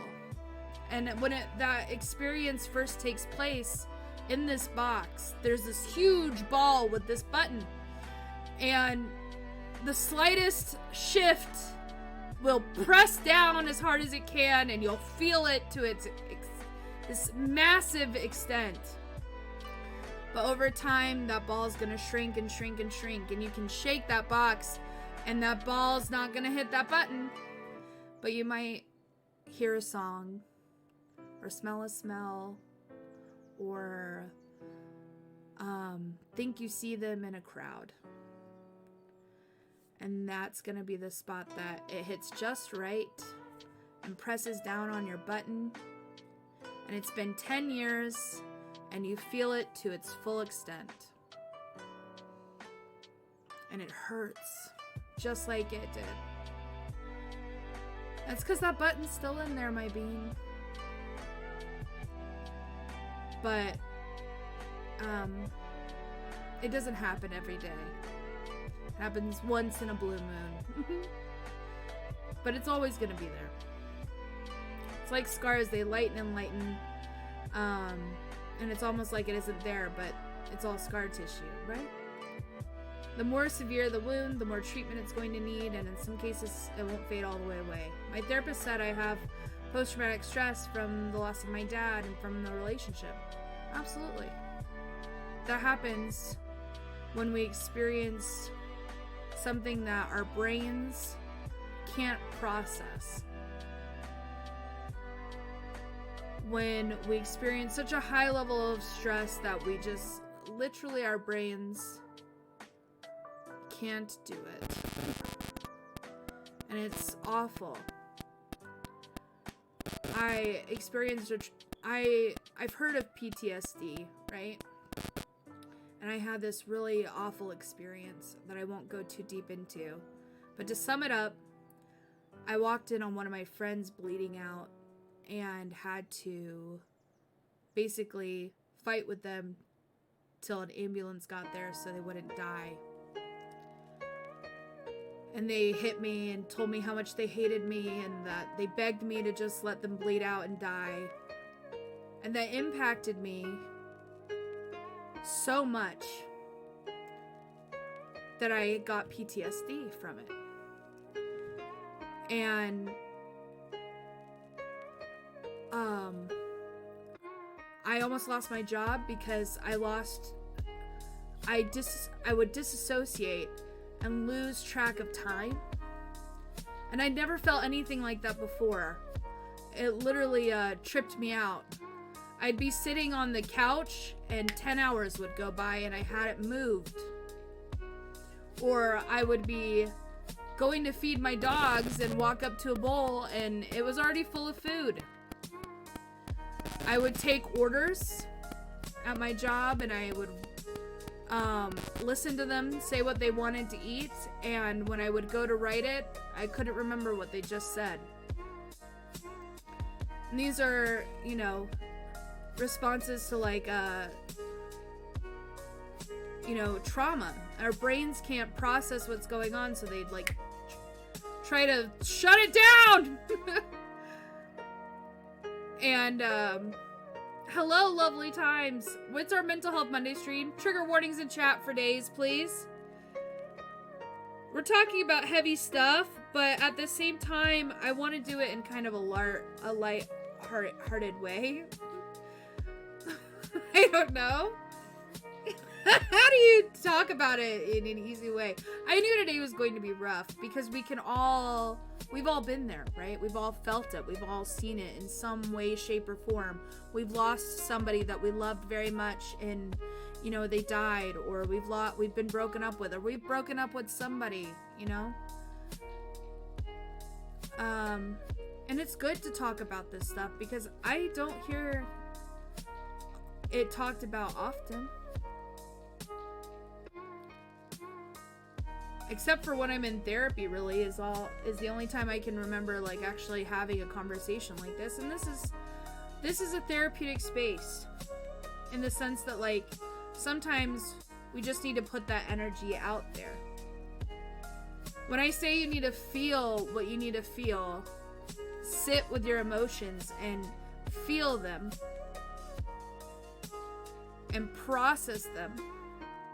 What does processing our emotions look like? What does it feel like? What does that mean? Pudding, how do you process an emotion? I don't understand. Okay, let me tell you how processing works for me. Is one, I sit with it and I feel it and I cry or I scream or what have you. And then it has to live outside of my body. What does that mean? I have to put that energy out into the universe, whether that's talking about it like we're doing in this setting now, or maybe that's going to therapy and talking about it in therapy. Maybe it's writing it in a journal, writing it all out on paper. Every nasty, negative feeling, thought I have in my head, I'm putting it on this piece of paper because it's not going to take up residency inside of me anymore. It's going to be there. It's going to be out of my body, out of this space. Artists do this so well in music, in paintings. They have this urge. They cannot contain these feelings and emotions just within their body. It has to go somewhere else. It cannot live here. It must live outside of me. And artists do that through dance, do that through paintings, do that through song and stories and poems. And we do that. And, when we feel like I just have to tell someone. I just need someone to hear me. They don't have to understand me. They don't have to. That's why we feel so comfortable sometimes just talking to strangers about what's wrong with us. Because if somebody were to just hear these things that are going on inside of me, then it wouldn't just take up residency in here anymore. I could process it. So that's what I'm saying with you need to process your emotions. You need to feel your emotions. Well, sometimes they do. There's a lot of, if you tough enough to make it, you don't need to feel or go to therapy in the arts. I think sometimes people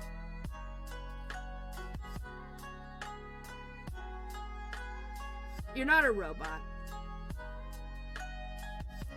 You're gonna feel it even if you don't want to.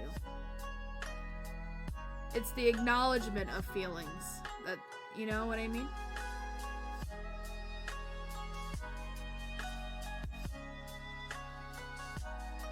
People are like, I'm gonna tough it out. I'm gonna ignore it. I'm not going to process those feelings. You still have them. You're still feeling them. Whether you want to bring that to the forefront of your mind or not, they're still there.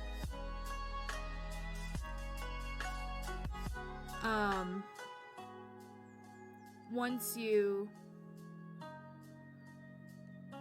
take the time and space to, you know, sit down with it and process it, is the only way to get over it. Just because you're processing something doesn't mean you're going to get over it, right? We've talked about the other steps that need to happen there, but that's one of the most important ones. Because how can we live our lives when we just avoid living? You know what I mean? Like, you're not going to get over something if you can't live your life without it. You know what I mean?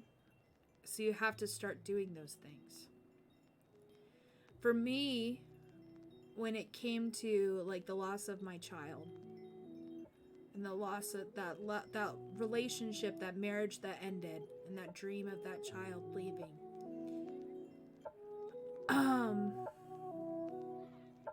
I tried to unalive myself. I tried to numb those feelings that I was still feeling with drugs, specifically anything that produced dopamine or stimulants, because if I was so busy working or doing something else, then I could not focus on it. I didn't have to live my life with that in it. This is how I enter my house. What's up, fuckers? Are you on my phone? Fuck you. Trash! Hey, yo! What's up? A potato flew around my room before you came.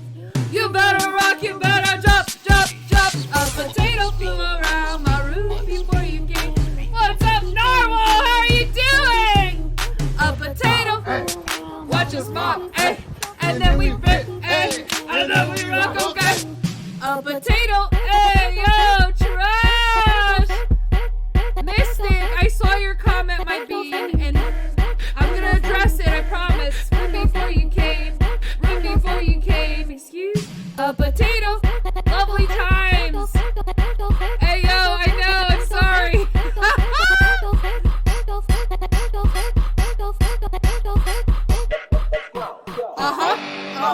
A potato. Hey, Beals, can you do me a favor? Can you put in reminders? Maybe figure out a mental health rate hype instead.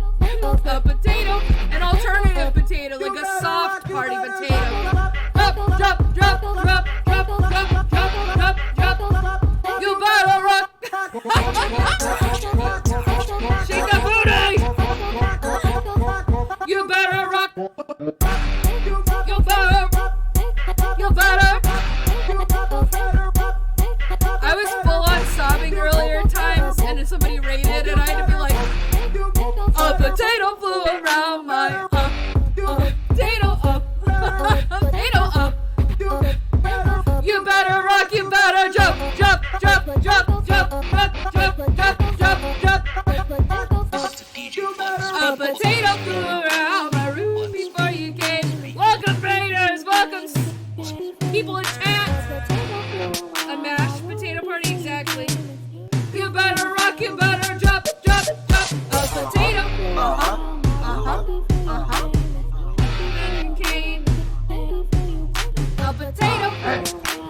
smop, hey, and then we rip, hey, and then we rock, okay? Welcome in, Raiders. Can I get some trigger warnings in chat? How are you doing, Trash? How was your stream? If you guys are new here, my name is Pudding, and I am a psychology major who focuses on mental health here. I stream Sunday, Monday, Tuesday, and Wednesday. I also have a podcast I do with two of my bestest friends. I also do a Dungeons and Dragons stream. Today's our Mental Health Monday stream. So what we're doing is we're talking about, we usually talk about heavier topics on this day. Today we're talking about how to get over a relationship, how to move on from a relationship. So you're gonna hear some themes that might be unsettling, and if that's not your vibe, I invite you to come back on like a Destiny Tuesday where we have fun with our Snack Pack clan and it's a lot of laughs. Or on Wednesday we do community days where we play Garctic Phone, which is always super fun, or Jackbox games, or something that the community wants to play. And on Sundays I kind of do whatever the fuck I want.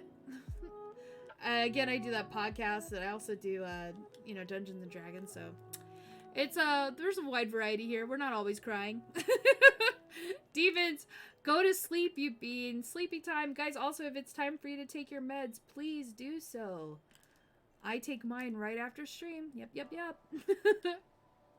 Molithium, lamotrigine, trazodone cocktail. If you guys don't know, I'm on mood stabilizers.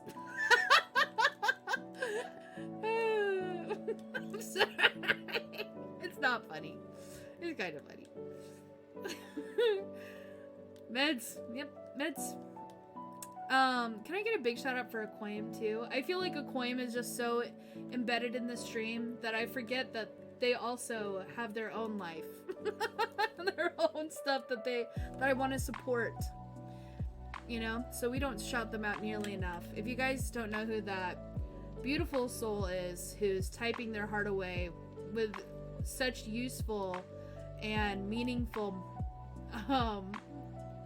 input, that is one of my dearest friends who I'm getting to meet in IRL real soon.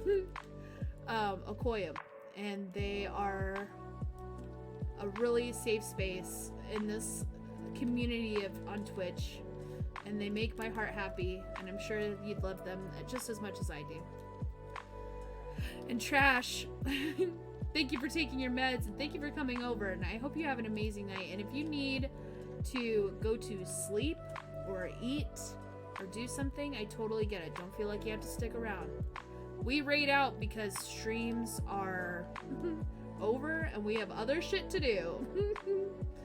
Yesterday, though, I stayed up till like 7 a.m. watching Wagnus because I couldn't fall asleep. Also, hold on. I'm going to fucking Orbit. I haven't played one whole round. I keep going to Orbit. Let me show you guys what I'm really proud of. Do you guys want to see what I'm really proud of? I was laughing at you saying you forget I have stream and not the nice things. Oh, yeah, I forget that you have your own life and your own dreams and stuff. You guys want to see what I'm really proud of that I did? Look. Let me go to Twitch. I'm gonna show you this page. Let me add a source so I can show you. Screen capture, yes. Add source, yes. Add a new source, yes. God, I wish this was hotkeyed or something. I could probably do that. Anyways, if you go to my channel, let me make sure this is muted. Okay, it's muted. I love you. And I miss you. Ooh. I'm zooming in real close here. Look. We've updated our profile picture after 2 years of being on this fucking app. Our logo is now different. Yeah, you can hang out in the Discord. I'm not in one right now, but... also, this has changed. It doesn't say inconsistency is my aesthetic anymore. That is not the vibe! We're looking for consistency! And then on top of that, look at all these beautiful new tabs that we have for our channel with Oliver and Juno. And I did cool things with the font. And we have our new emotes. Did you guys see those? Oh my god, I don't want to gift a sub. Did you see these? Look. Hold on. We've got a party potato emote, and Beals has their own emote. I let Beals design this bonk emote. And there's a Juno and an Oliver emote for you guys. And a potato with eyes and a potato with a butt. Anyways. That was something I worked on yesterday that I was really proud of. And there's more stuff like that coming for our channel, like growth. I love you and I miss you. Beals got to design their emote because Beals doesn't stream that like that, you guys. Like, Beals does stream, but like that's not, you know, they don't have a schedule. Like their goal isn't to be a partnered streamer or something. But they do so much for us as a community. And you know, they mod, they're here every stream, they know you guys, they talk to you guys. And so I wanted the stream to have a little piece of Beals in it, even when Beals isn't here. So Beals has their own emote now. So even though that's everyone's emote to use, that's Beals' emote. So big shout out to Beals. Thank you for all you do for me and my community. Narwhal. Hey, yo, we just got the Just Chatting stream redeemed. Parkour! Michael, parkour! Extreme! Parkour. Hey, yo, we just achieved our Just Chatting stream goal, so now I've got to plan a really cool Just Chatting stream. Guys, when the dogs are barking in chat, you can put up the dog bark emotes. I totally get it. That's what they're for now. For us to have dog barking ones. Does anybody have something that, you know, when it comes to a relationship ending they want to talk about? Maybe a question or something? Rubba-lubba-dub-dub! Shut up! You know what I should do, Beals? I should make some sort of chat command where people can ask or comment something anonymously. Because I feel like sometimes people don't want to put their feelings out in the world like that on the stream. Somebody might be watching right now that's struggling with something and they want to talk about it, but they don't want everyone to see. I'll work on that, guys. I'll find some way for you guys to communicate without putting your names out there.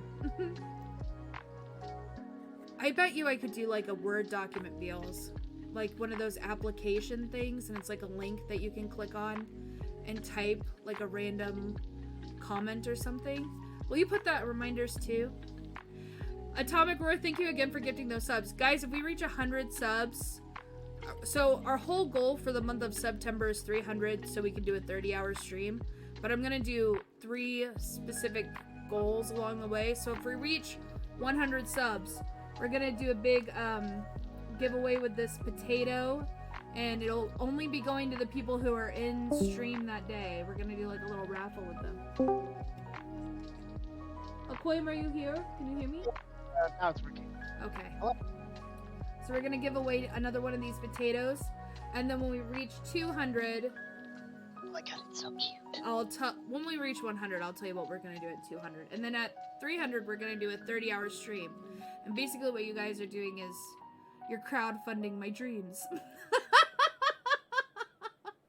But I'll, you know, it's all going back to this channel and this, you know, prizes and games and shenanigans I've got planned. Okay. Where was I at? Oh. If somebody has something in particular they want to talk about when it comes to... What the heck? What do you mean? don't. I'm trying to figure out. Look. Oh Anyone here? no! What? Oh wait, no, it's fine. Sorry. Anyone here? What? What is it? Oh, it's gone now. I think What my was phone it? was too close to another phone. It was like that sound that happens when you get a text message from the speaker. Oh, was that me? No, I think it was. Oh, It's like a bunch your of sound stuff. keeps going funny, does it? My sound, or Do you guys still hear it? oh, okay, I don't hear it anymore. I didn't hear it, so it definitely was coming from me. It was coming from me. Okay, that's weird. That's fucking weird. I'm sorry about that. I don't know why I did that. So part of that $300 sub money's gonna go to a new mic. Obviously. Or y'all can just gift me a mic. Might be cheaper. Right. Gifted. Kidding. I've had this same mic for like 2 years now, and I don't think it's a bad mic. It's that Yeti, the blue Yeti mic. Yeah, they're decent. Sounds like the old dial-up, but more buzzing. Oh god, that must have been awful. I'm sorry about your ears, guys.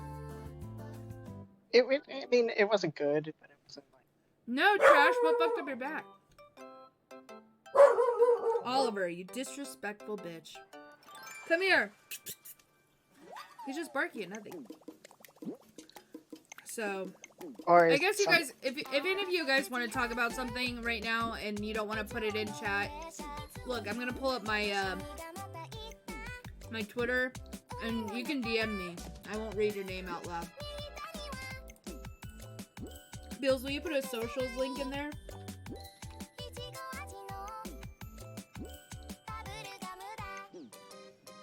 If you want to send me a DM on Twitter, I'll read what it is. And then you don't have to have it attached to your name, okay? If you have questions about something or want to talk about something that's on your mind.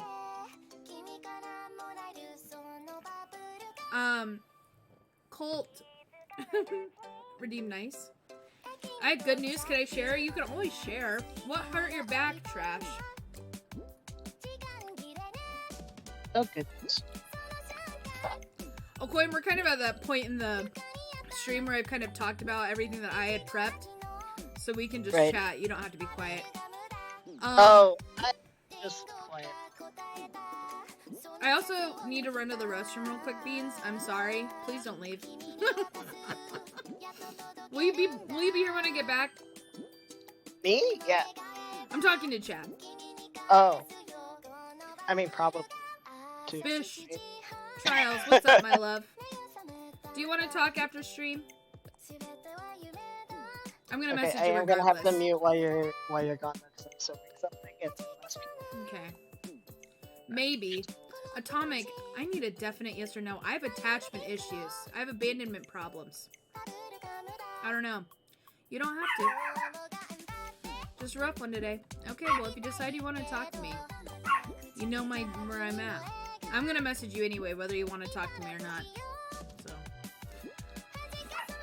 if that's gonna be a problem for you, you're gonna take my love trials and you're gonna fucking like it. I'm gonna shove my friendship so far down your throat, it could be considered assault. I'm kidding. That wasn't funny. Parkour! Shut up! Parkour! Extreme! Parkour! Parkour! Alright, listen, I'm gonna go to the restroom real quick and I'll be right back. You guys better still be here. Oh, let me read this, what Trash said and what Miss Six I'm in danger! Well, I heard it at the prison and they screwed me out of workers' comp and just spent $1,100 on MRIs, but they found out I have a Emotional, damn it! Well, now that they know what's wrong with you, they can fix it, right? Yeah, that's the important part. Being diagnosed is the most important part when it comes to that kind of stuff. And now we can figure out how to fix it. I'm pretty happy about, Mystic, you said that you got a promotion at work and now 2 IC Big Boss. What? Now, I'm now 2, I don't know what 2 IC to the Big Boss is, but that sounds so cool. Sounds like you're basically the big boss. You're like junior boss, assistant to the regional manager. I'm so happy for you. That's big. I'm second in charge. Oh. That makes so much sense. I don't know shorthand.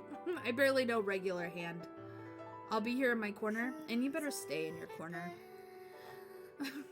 Or you'll end up in the cage. Are we caging now? I was telling chat they'd end up in the cage. Oh. Sounds fun. No, I'm just kidding. Welcome to my mental health stream. Get in the cage. I'll be right back, Beats. I'm gonna play some not sad music while I'm gone so we can kind of like get our spirits up a little bit. But if you need to talk to me, if you want to talk about something regarding relationships and you don't want your name out there in chat, DM me on Twitter and I'll read it and we'll talk about whatever you need to talk about, okay? I like the sad music. I'm gonna play the saddest music I know, Trials.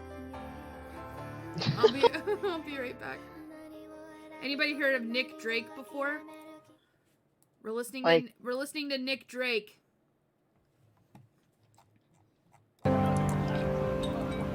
Y'all better stop playing those sound alerts, I swear to God.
guys missed anything, this VOD's going to be posted, and I hope you guys can find it helpful. Today we talked about how to get over someone. And that could be a relationship, like a friendship, a partnership, maybe, like a business partnership, because you invest time and energy and effort into those things. And death, the loss of that relationship. It could be the loss of, you know, Peaksy, hello, my love. I hope you're having a good day. But yeah, so we're talking about how to get over someone. Peaksy's an amazing streamer, by the way. A fucking Apex legend, if you will. And she does really good in the Crucible, too. So she streams Destiny. And if you guys want to check her out, there's her link. And I highly suggest you do. She's a snack pack. She's a mod. And I love her. We've shared a lot. I've shared a lot today. If you guys missed it or, you know, didn't hear it, you know, it'll be in the VOD. And sharing's hard. Sharing our feelings about these hard topics or these hard issues. They're not something easy. If it was easy, you know, everybody wouldn't. You're not a bad person, Peaksy. Don't say that at all. You're a busy person with a life. The world does not revolve around me, even though I wish it did. It doesn't? It doesn't! I know! I feel like it should, but it doesn't. You're not a bad person. You're a sweet bean. My world changed. Narwhal thinks the world revolves around him, and it does sometimes. I mean, that makes sense. If he gets a weird pain in his foot, it rains. Is that what happened in Chicago the other day? Yeah. Narwhal, did your foot hurt? Narwhal's foot hurt and it rains. Yeah, seriously,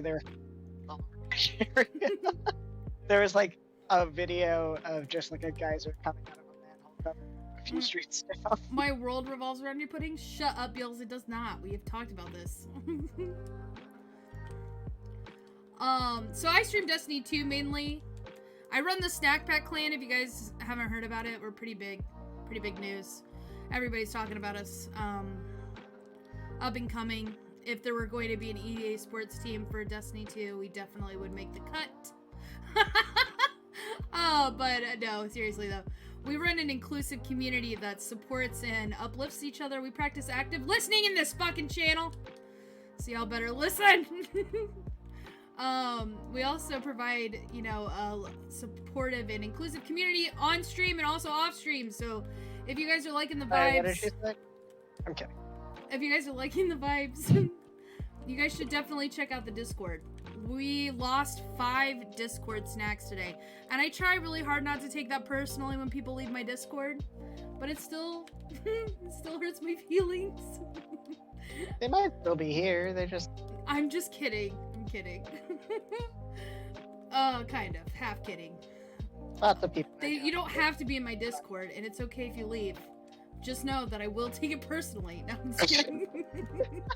Because just know that it is hurting me too much. I'm You're kidding. remembering it forever. I'll remember how you betrayed me. No, I'm kidding. No, that's my campaign. Discords are funny. I'm in a lot of Discords I'm not active in, but then once in a blue moon, they'll be like, I'm chatting in my Discord. And I'll be like, oh, I'll hop into your VC. That's why I think I stay in so many of them. But yeah, no, we have a great Discord. We have got over 400 snacks in there. If we reach 500, we get to apply to be a partner Discord, which would be fucking cool. But there's a lot of resources in that Discord for people. I'll remember how you betrayed me. I hold grudges. I'm working on it in therapy, okay? I genuinely am. I had therapy this morning. Or afternoon. It was morning for me. I woke up at 2. It was at 2:30. That's something that we talk about a lot here. We talk about our problems, even if it's not on topic, right? Yeah. Yeah.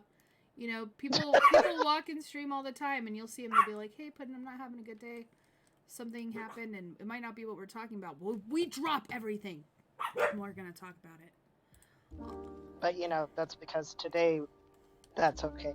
Don't drop everything. Time. Have good boundaries. My boundaries here is that that's an okay thing, but that's something that No, but that's what I mean. It's like our boundaries here aren't. That's okay. I'm just saying. yeah. In general, it's okay to say that you don't have the capacity. Yeah, I mean, you can be a streamer and not not have that same boundary that we have, you know. For sure. But that's a I see a lot of streamers who are like, don't dump in my chat. I want you to take the biggest dump in my chat. I mean, like, preferably make it big. take the large. But yeah, so we're talking about how to get over someone, and we talked about the 3-step process. We talked about how our brain registers emotional pain as genuine pain. What makes a stream good, though? What makes them bad? I think it's like personal preference to the viewer, right? Somebody could think a stream of just somebody like, I don't know, clicking a pen a million times is a good stream because that's what they're into. Yeah, honestly, I feel like a good stream is a good streamer. I don't think there's any bad streams out there. Unless somebody explicitly says this is what their stream is supposed to do and then it never does that thing, then maybe that's a bad stream. Like if they're like, this stream specifically only ever plays this one particular game and they don't even own it, that's probably a bad stream because it's a lie. I don't know what makes it bad. I mean, unless stream. the whole vibe of the stream is... A bad stream would be, I've seen those streamers who all they do is sit in their streams and talk shit on other streamers or other players in a game. I think that's a bad stream. I've walked into streams. I've actually been banned from streams because I'm too nice and I don't tolerate people talking shit in chats. And it throws off that stream's vibe. Right? Because it's just like a shitting on everyone fest. And so when I say, hey, streamer, you shouldn't be shitting on people like that, I get banned. Not the toxic people. So yeah, I mean, objectively, that's a bad stream, I feel like. So to me, it's like, what makes a good party? It's like one that the people at the party enjoy. You know what I mean? I know what you're saying, but what if everybody at that party likes yeah, kicking then dogs? we felt that's not a good stream for you, but it's a good party.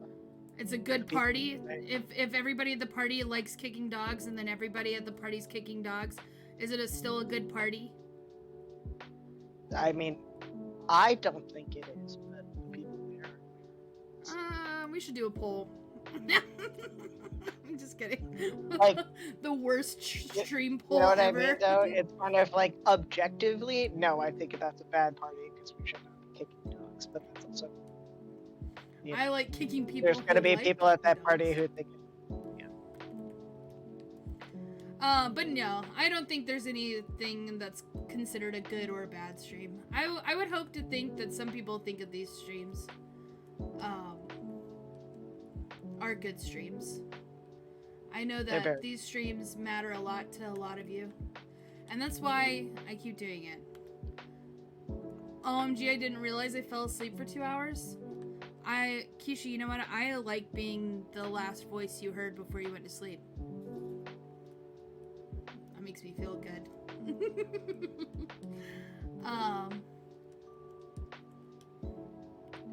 I think a good stream would be a stream that you enjoy doing, too. It also doesn't matter what the viewers think. If you are having a good time and you like what you're doing, then that's a good stream.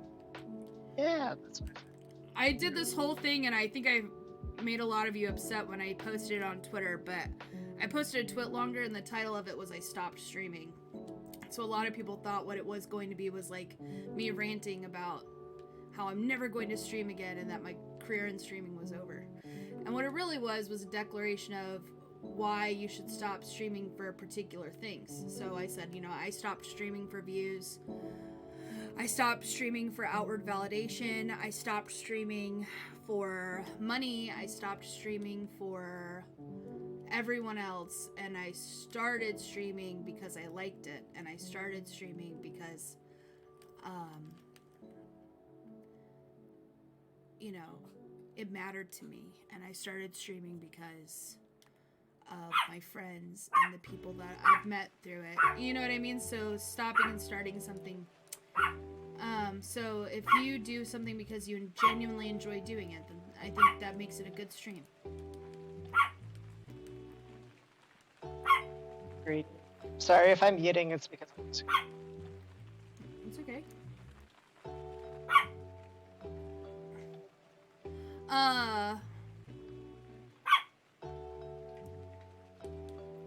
Rise is not vain. I am, you know, I would really like to push for things like partner and all that other crazy stuff, but it's not why I'm streaming. So I don't want to, like, misguide you guys. I'm thinking that, you know, Pudding said she wasn't streaming for views, and yet here she is doing a partner push. Like, I don't want... Don't get it twisted now. If the opportunity arises, I'll take it, but that's not why we're doing it. You know what I'm saying? Well, it also comes down to, for the people that were here, and remember, for our goal setting stream. Our goal setting stream, yep. We make goals that we can control and that Yep. aren't dependent on the actions and behaviors of other people, right? So, like, Exactly. if you're making a goal and your goal is, well, I'm going to get 100 followers.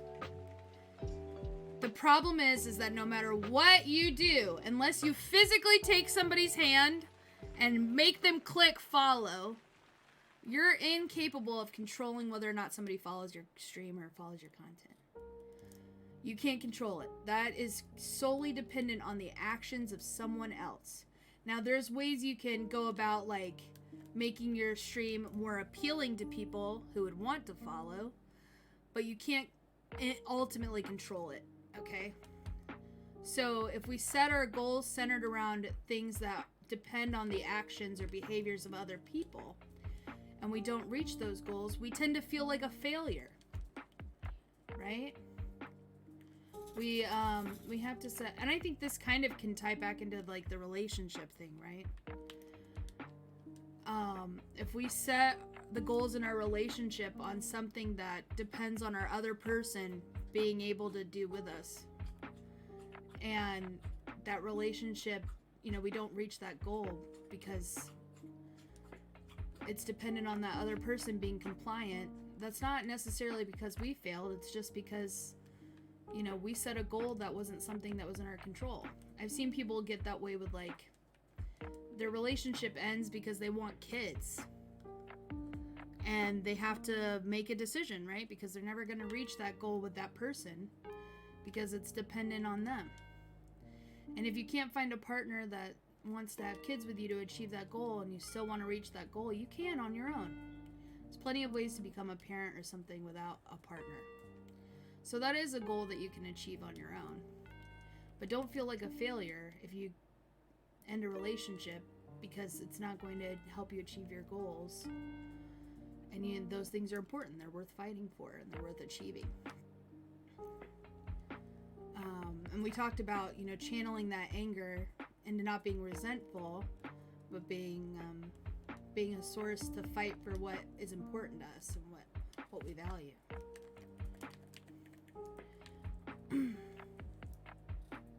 Yes. Sorry. It's okay. Fixing the button. The prolonged... Yes. Exactly. No. Exactly. If you guys want to know the... I know so many people whose relationships with kids. Mine included. Which is funny because I've changed my life. But the opposite way that you think it was. Okay, not having. Mm-hmm. But at the time, like, a family with kids. But I also was, like, putting a lot of other goals that were You keep deciding that a relationship was good based on how long the relationships that went on really long that were really bad, and So You keep breaking in and out, my bean. I'm hearing like every other My bad. word. It's can okay. you? Is it better now? Yeah, it's clear now. Let me turn you down. Oh, okay. So I was saying that like I know a lot of people whose relationships ended over kids, mine included at some point, but kind of the other way. And I said, but I've also changed my mind on kids, and that like I kind of really wanted them, but now I'm okay not having them or don't really want them. And it's I kind of had like a lot of goals around relationships that had like nothing to do with actually like why you should actually be in a relationship. Like it was like a goal that needed to happen to be a successful adult instead of why you should be in a relationship, which is that you like someone a lot and you want to be in a partnership with them. Not because it's like a thing to check off the list of adulthood. Right. That and also deciding whether or not a relationship was good based on how long it lasted. And I was saying that I've had relationships last over a year that were horrible, and relationships that were really great relationships that didn't last very long, but it's also because we decided we really date. But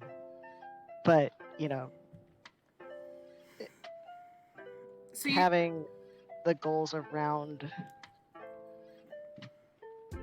make sure your goals are in the right place, basically. Well, absolutely, and That you're doing you things for weren't the right here when reason. we talked about it, but kind of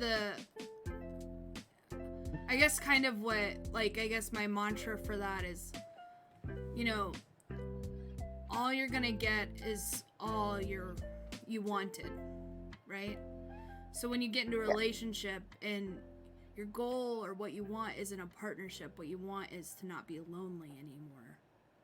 Right. And it's You're like going to find a partner, sure, that makes you not feel lonely because you're dating them or you're in a relationship with them to fill that void of loneliness.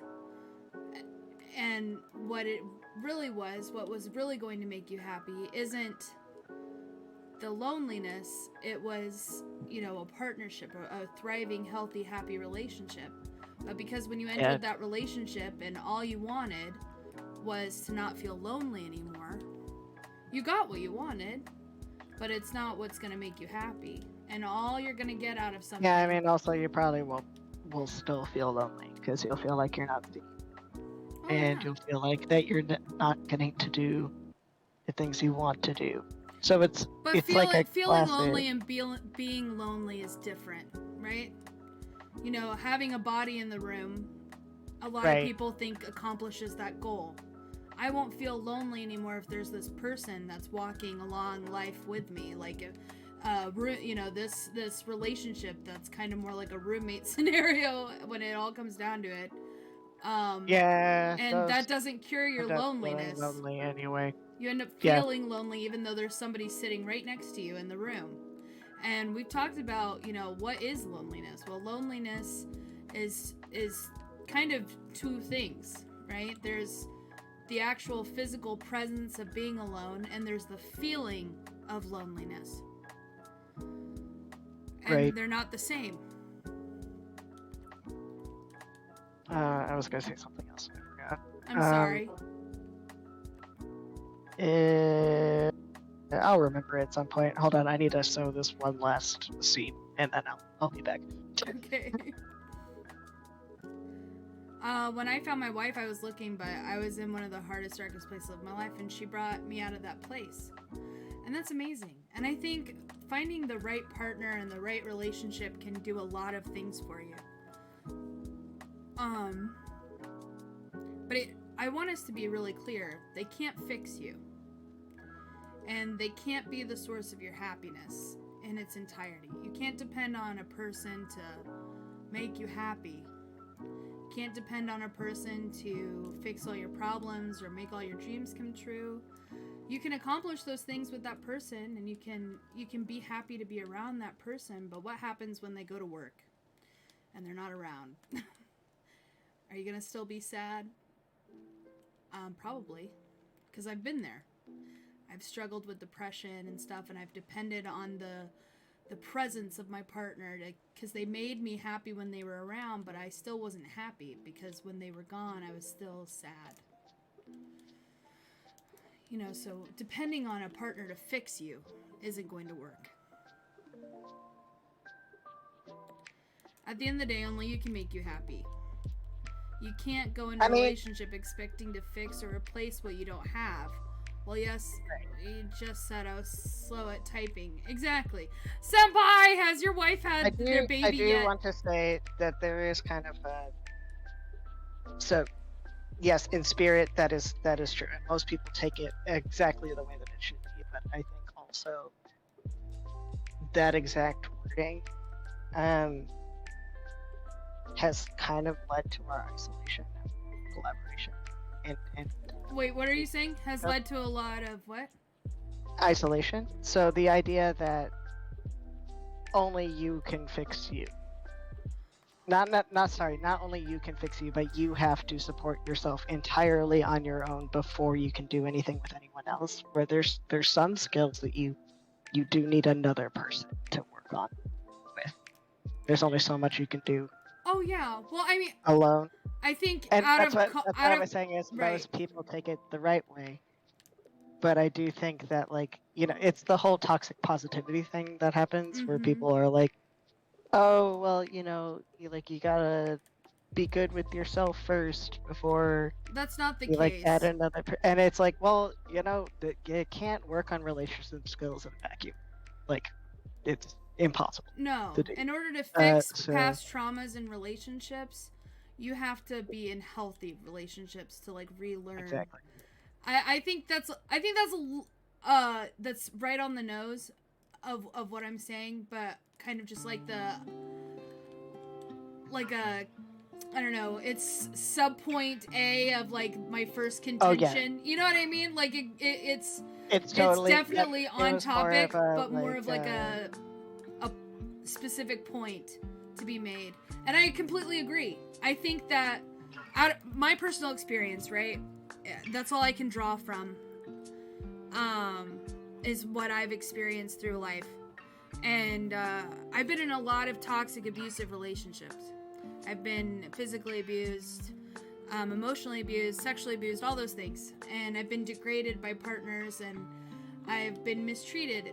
And then, you know, I when I say I like worked on myself and I found out how to, you know, exist without that like codependent nature, I was able to realize what I wanted in a relationship, what I wanted in a partnership. And then when I found one, I still struggled with those insecurities that I developed in previous relationships, right? Right.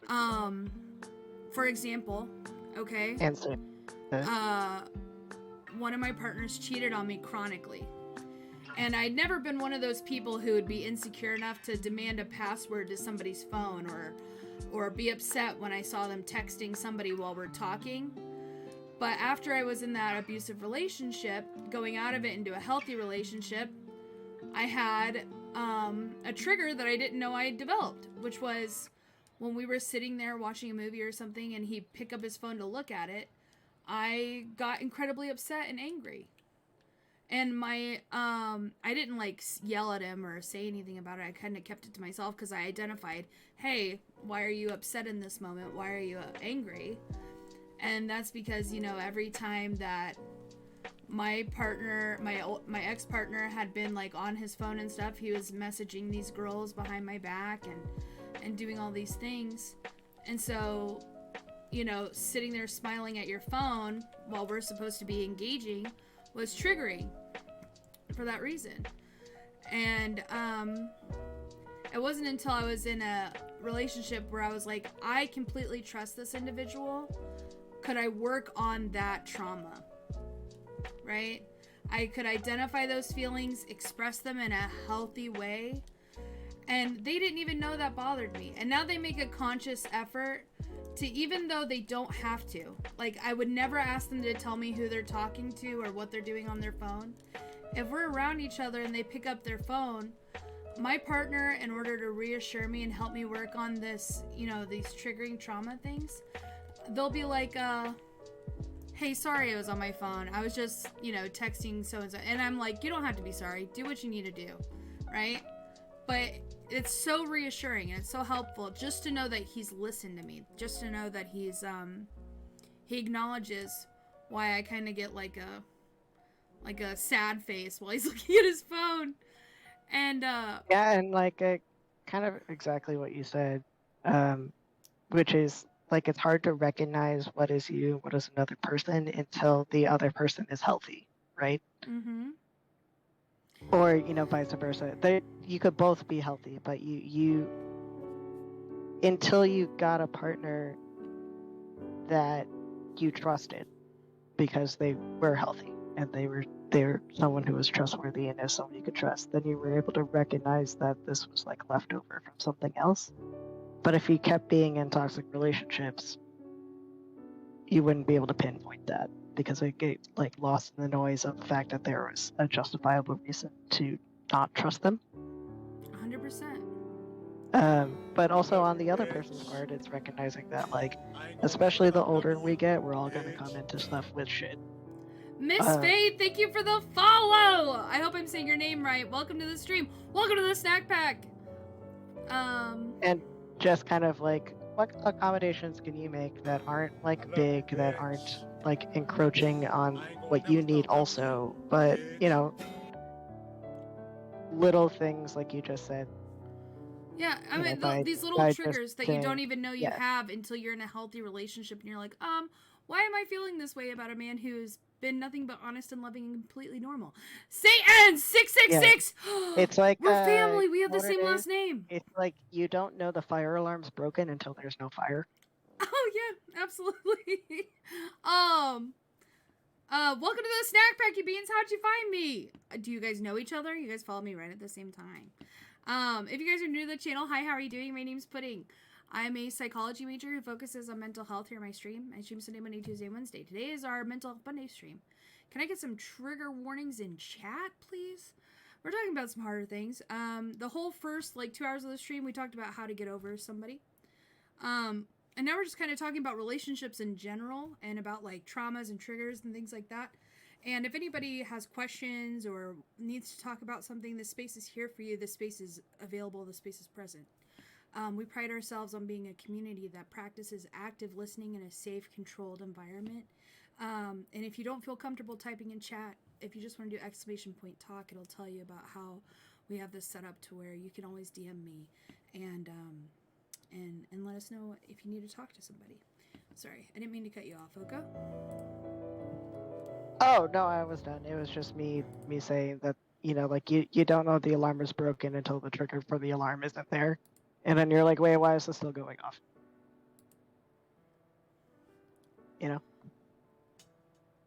Oh, shit.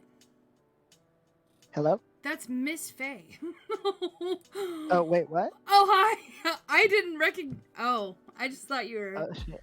Miss Faye. Hi, Miss Faye. Now I'm nervous. It's so nice to have you. Because it's Miss Faye. No, I know. Okay, but I didn't recognize. I'm so engrossed in our conversation. I'm like, hi. I hope you're having a good day. Thank you for coming in and listening. It's exciting to get to have you in stream. Shit. I'm just fucking around in Crucible right now. Not really paying attention. Yeah, we're just talking about how sometimes it's hard to notice what your triggers are or what things are from another experience until you have that foil of someone who's healthy. I think, and you don't even recognize that these fears and these problems that you're having are irrational. Right. I dated this because complete until dickhead. then they're not irrational. Oh yeah. Well, so I dated this guy, and he was so fucking awful to me.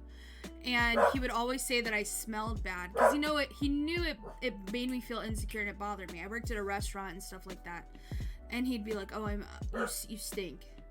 And he said he only had to say that a handful of times before I started getting really insecure about it. And so I started spraying myself with just dousing myself in perfume to the point where I became obsessed with it. And he would always bring it up in a fight or something. He would mention something about how I smelled, and I didn't smell bad. I had good hygiene. I took really good care of myself. He was just emotionally abusive, and he could find ways to bother me. Flash forward, that relationship's over. I still have this thing that I do, right? I carried, there wasn't a spot in my house where there wasn't a lotion or perfume in arm's reach. I kept them in my purse. I kept emergency ones always on me. And I started dating this guy, and I didn't bring a wallet or a purse or anything, and I smuggled one of those little Bath and Body Works perfumes in my bra. And we started getting physical, and it fell out of my bra. And he was like, "Is this why it always smells like you just sprayed perfume in the room when I walk in?" And I was like, "You noticed?" He's like, "Yeah, I noticed. You always are rubbing lotion on or spraying perfume. Like, why do you have this? What is your obsession with this?" And I just kind of had to self-reflect and ask myself, why did I still do it? Why did I still feel like I had to do it? Even though that person, I wasn't in that relationship with that person who was like constantly making me feel insecure about myself. But I still carried that with me until I was in a healthy situation. And he was like, even when you don't spray that on and you come home from work or something, you don't smell bad. Like, nothing's wrong with you. You don't smell worse than anybody else. Right. And then I didn't have don't to smell worse than anybody You know else. what I'm saying? Like, I didn't have like an extreme body odor. This is an extreme example. But you know what I'm saying? Yeah. I don't have this like overwhelming. It's not like I have a problem. It was this guy who was emotionally and physically abusive who had the problem. But it was a trauma that I carried with me. And until somebody pointed it out that that's not normal, that's not healthy, I didn't realize I was still doing it. I mean, I guess it just became a part of my natural reaction, my normal behavior.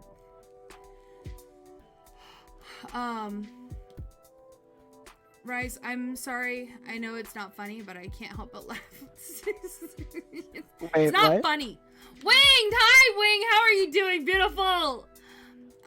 Miss... Oh,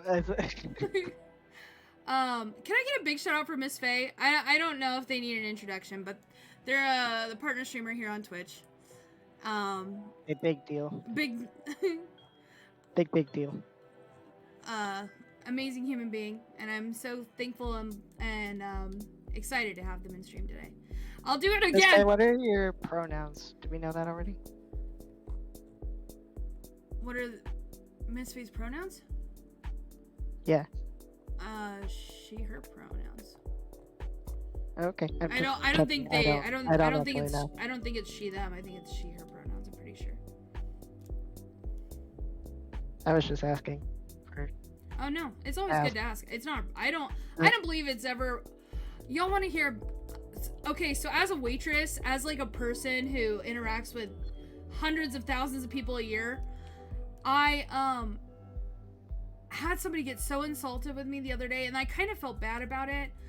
But then at the same time, I feel like we're in that place where, like, I don't know if it's rude to ask or rude to not ask. I had this individual sitting at my table, and they appeared to be him presenting, but also were wearing a pink bandana that was like also had a ribbon on top. And so when they went to order, and I said yes sir, because that's just how I do it, I stopped myself and I said, "I'm sorry, I apologize. I don't want to, use the incorrect pronouns." And he got really upset with me. He's like, "I'm a guy. My pronouns are he, him." And I was like, I just didn't want to assume. And he was like, "Well, do I not look like a guy?" And I was like, I don't know what you look like. I don't know. So what do I say? That are going to get offended by asking their pronouns are people who think that gender presentation has anything to do with gender identity. Oh, looks like Kelty sent me my messages when I stepped away. I'm so excited that you had your baby. I'm so excited for the new addition to your family, Influence. How are you doing, Bish? Sorry, I had to reset my browser. I'm gonna sleep. Good night. Good night, Chop. I hope you have a great evening. Winged, I'm doing well. I'm having a great day, actually. I had a really productive therapy session. On top of that, I spent some really quality time with my partner today. We had lunch. And then I got a lot of stuff done on my stream. And then on top of that, I'm having this amazing stream with you guys right now, and I think it's been really productive and really, I don't know. I just started taking my ADHD meds again, and I feel like, Beals, correct me if I'm wrong, I've done a good job at explaining all my points and not sounding like that meme where it's like, have you ever had a dream? You are definitely more on track than usual. Thank you! I started my, back on my ADHD meds, and I definitely feel more, like my thoughts are more coherent. ADHD meds are like everything. They're so helpful. Let me say, I wish people would have asked me because I'm so tired of being misgendered. I totally get that. And that's why I'm like sometimes torn what to do. I could see how, like, where you are in the area, how, like, I don't know, gender theory is probably not the biggest thing on people's minds. How, like, someone, because basically, like, to them, you asking is saying something instead of it just being like a, what's your name? Right. Like, it would be like, to them, they see it as being like, why do you dress like that? Or you don't look good, or like something like that. But really, it's like if you said, hey, what's your name? And they go, obviously I'm a Kyle. Do I not look like a Kyle? And it was like, I don't fucking know what a Kyle looks like. Do I not look Should like I know a what Kyle? Kyle looks like? But the thing is, like, you know, it's so instilled that gender has a certain look, like that, you know, a man has a certain look, that a woman has a certain look, and that there's only two. Right. And we all know that that's not it. I don't shy away on this channel about talking about, you know, the meds that I'm on, the stuff that I go through. I think we've all been really, like, clear about that. But I want to encourage you guys, if, you know, you need help, or, you know, you need to take your meds or something, there's no shame, there's nothing wrong with getting, you know, medical help, you know, seeking medical help and stuff like that. I personally am on mood stabilizers. I take lithium, lamotrigine. I'm also taking Ritalin for ADHD, and I take trazodone, which is an antidepressant and also helps with sleep. And I take Wellbutrin, gabapentin, and Vyvanse, and also something for acne. So medicine is great. Life can be a lot easier than it is if you have something that, you know, needs to be medicated. And medicine's not always the answer. It's not always the medicine's answer. not always the answer. And also, you know, it's an iterative process. So if, you know, you do have a diagnosis that can be helped by medication, the first thing they prescribe you isn't going well, go immediately to your doctor and say it's not going well, and then they can fix it. That's what they can doctors change are there it. for. Exactly. It's a process. So, like, just because the original thing they gave you doesn't work doesn't mean you're hopeless. It means that one doesn't work. And everyone's brain chemistry reacts so differently to psych meds in particular that just don't give up. Good night, Rise! The first one doesn't work. Good night. I hope you have a good night. Sleep tight, Rise. I appreciate you for being here and sharing with us and feeling safe and comfortable enough in this space to just be you. You're amazing, and I love you, and I hope you have a good sleep. Winged, oh, for sure. Ritalin and Adderall just messed me up for years. I was so pathetic to the world on them, and sometimes they don't work for everybody. You know what I mean? Like I'm on Vyvanse instead of Adderall because I'm really sensitive to stimulants. And the first thing I tried for ADHD was the non-stimulant ADHD medication, Strattera, and that did not work for me, but it works for some people. So, like, you know, and it's worth a try, especially if you know that you have a sensitivity to certain kind of medication. And there's so many options to medicate I don't know. many different things. Don't give up on it. If you guys don't remember, like 2 months ago, I went to the hospital because I was a danger to myself. And I was taking the medicine I'm actually taking right now, but a different dosage. And, you know, some members of my family were like, you're wasting your time. You're still feeling the same way you're feeling. Those meds aren't helping you. Therapy's not helping you. Look at you. You're back at the hospital, you know? Literally, genuinely, somebody told me that. One of my parents did. They told me that the meds aren't working. I'm still fucking crazy. I talked to one of my doctors about my feelings, and they were like, well, if you were still feeling this way, even after a couple months of taking these meds, why didn't, you know, we can work on it. We can find what's going to work for you, because obviously this isn't working. This isn't working. Yeah. And so they changed my meds, and I cannot tell you how it's like a veil of, I'm not cured, I'm not sad all the time, but a veil of sadness has been like lifted off of my depression, and I'm able to like think a little bit clearly. It gets just easier. So, you know, it shouldn't make you flat. If it's making you flat, that's another thing to go to your doctor. Zell, were you trying to paste that in chat? I should probably delete that. Let me delete that. Shit. What happened? I'm gonna just time. Is it? I don't. There we go, B. I'm gonna untime you out now. I can't delete it without timing you out. Kill it! Samo, can you add me? Yeah, you can add me. Beals, will you drop my Bungie or my PlayStation in chat for them? You can add me. I'll accept your request. For sure. It's nice to have you, Samo. It's your first time in chat! I'm so excited! Let's go, first time. It doesn't mean it's your first time in stream, but I'm glad it's your first time chatting with us. If you guys are new here, maybe it's your first time, maybe you've been lurking for a minute and you're wanting to see what we're all about. Hi! My name's Pudding, and I'm so excited to meet you. I'm a psychology major who focuses on mental health here on my stream. I stream Sunday, Monday, Tuesday, and Wednesday. On Mondays, we do a mental health stream. If you want to go back and watch the previous part of this VOD later when it's over, it'll be posted. We talked about how to get over someone. We focus on mental health here on Mondays, but really throughout every day, pretty much. I also mainly play Destiny too, but on Wednesdays we do community game days. On Sundays I play whatever the fuck I want, really.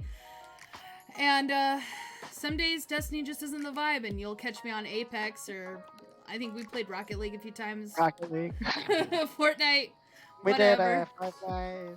Not Five Guys. Five Guys. Fall Guys. You know that show club that Vicious Mom loves so much? Yep. Fall Guys. Five Guys.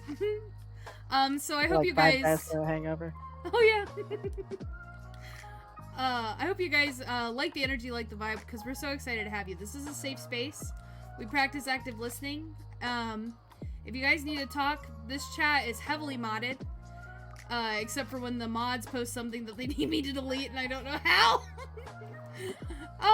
Wish that is a goddamn needle. Don't eat that. Sorry. But no, this chat is heavily modded, and it's a safe space. And if you need to talk about anything and everything, we're here for it.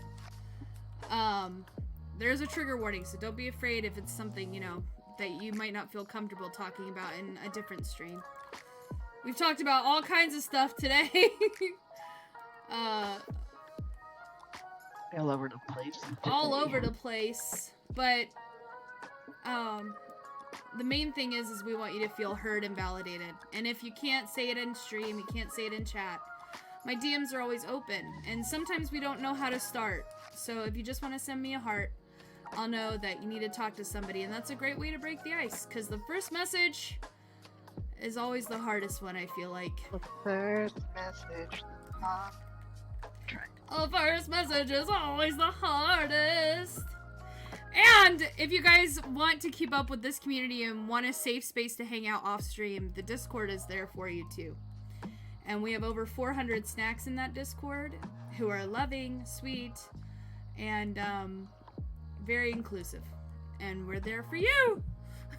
The snack pack's got your back, or whatever. We're working on the Goldfish. No, not goldfish. We're working on the theme song.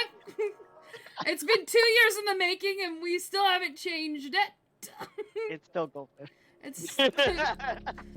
I'm bad at the game, but that's because I'm really not playing. I mean, I am playing, but like, Pud and I had an idea. I don't like when you have ideas, Beals. I'm just kidding.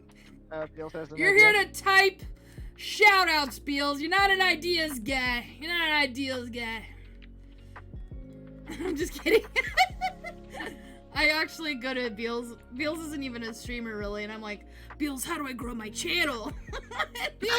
And Beals goes, I have an idea, and I'm like, that's a brilliant idea. Am I not a mod? You know how Oh, yes, you are a sometimes, mod. When I timed you out, it took your mod away. Son of a bitch. Let me give you your It's mod. funny how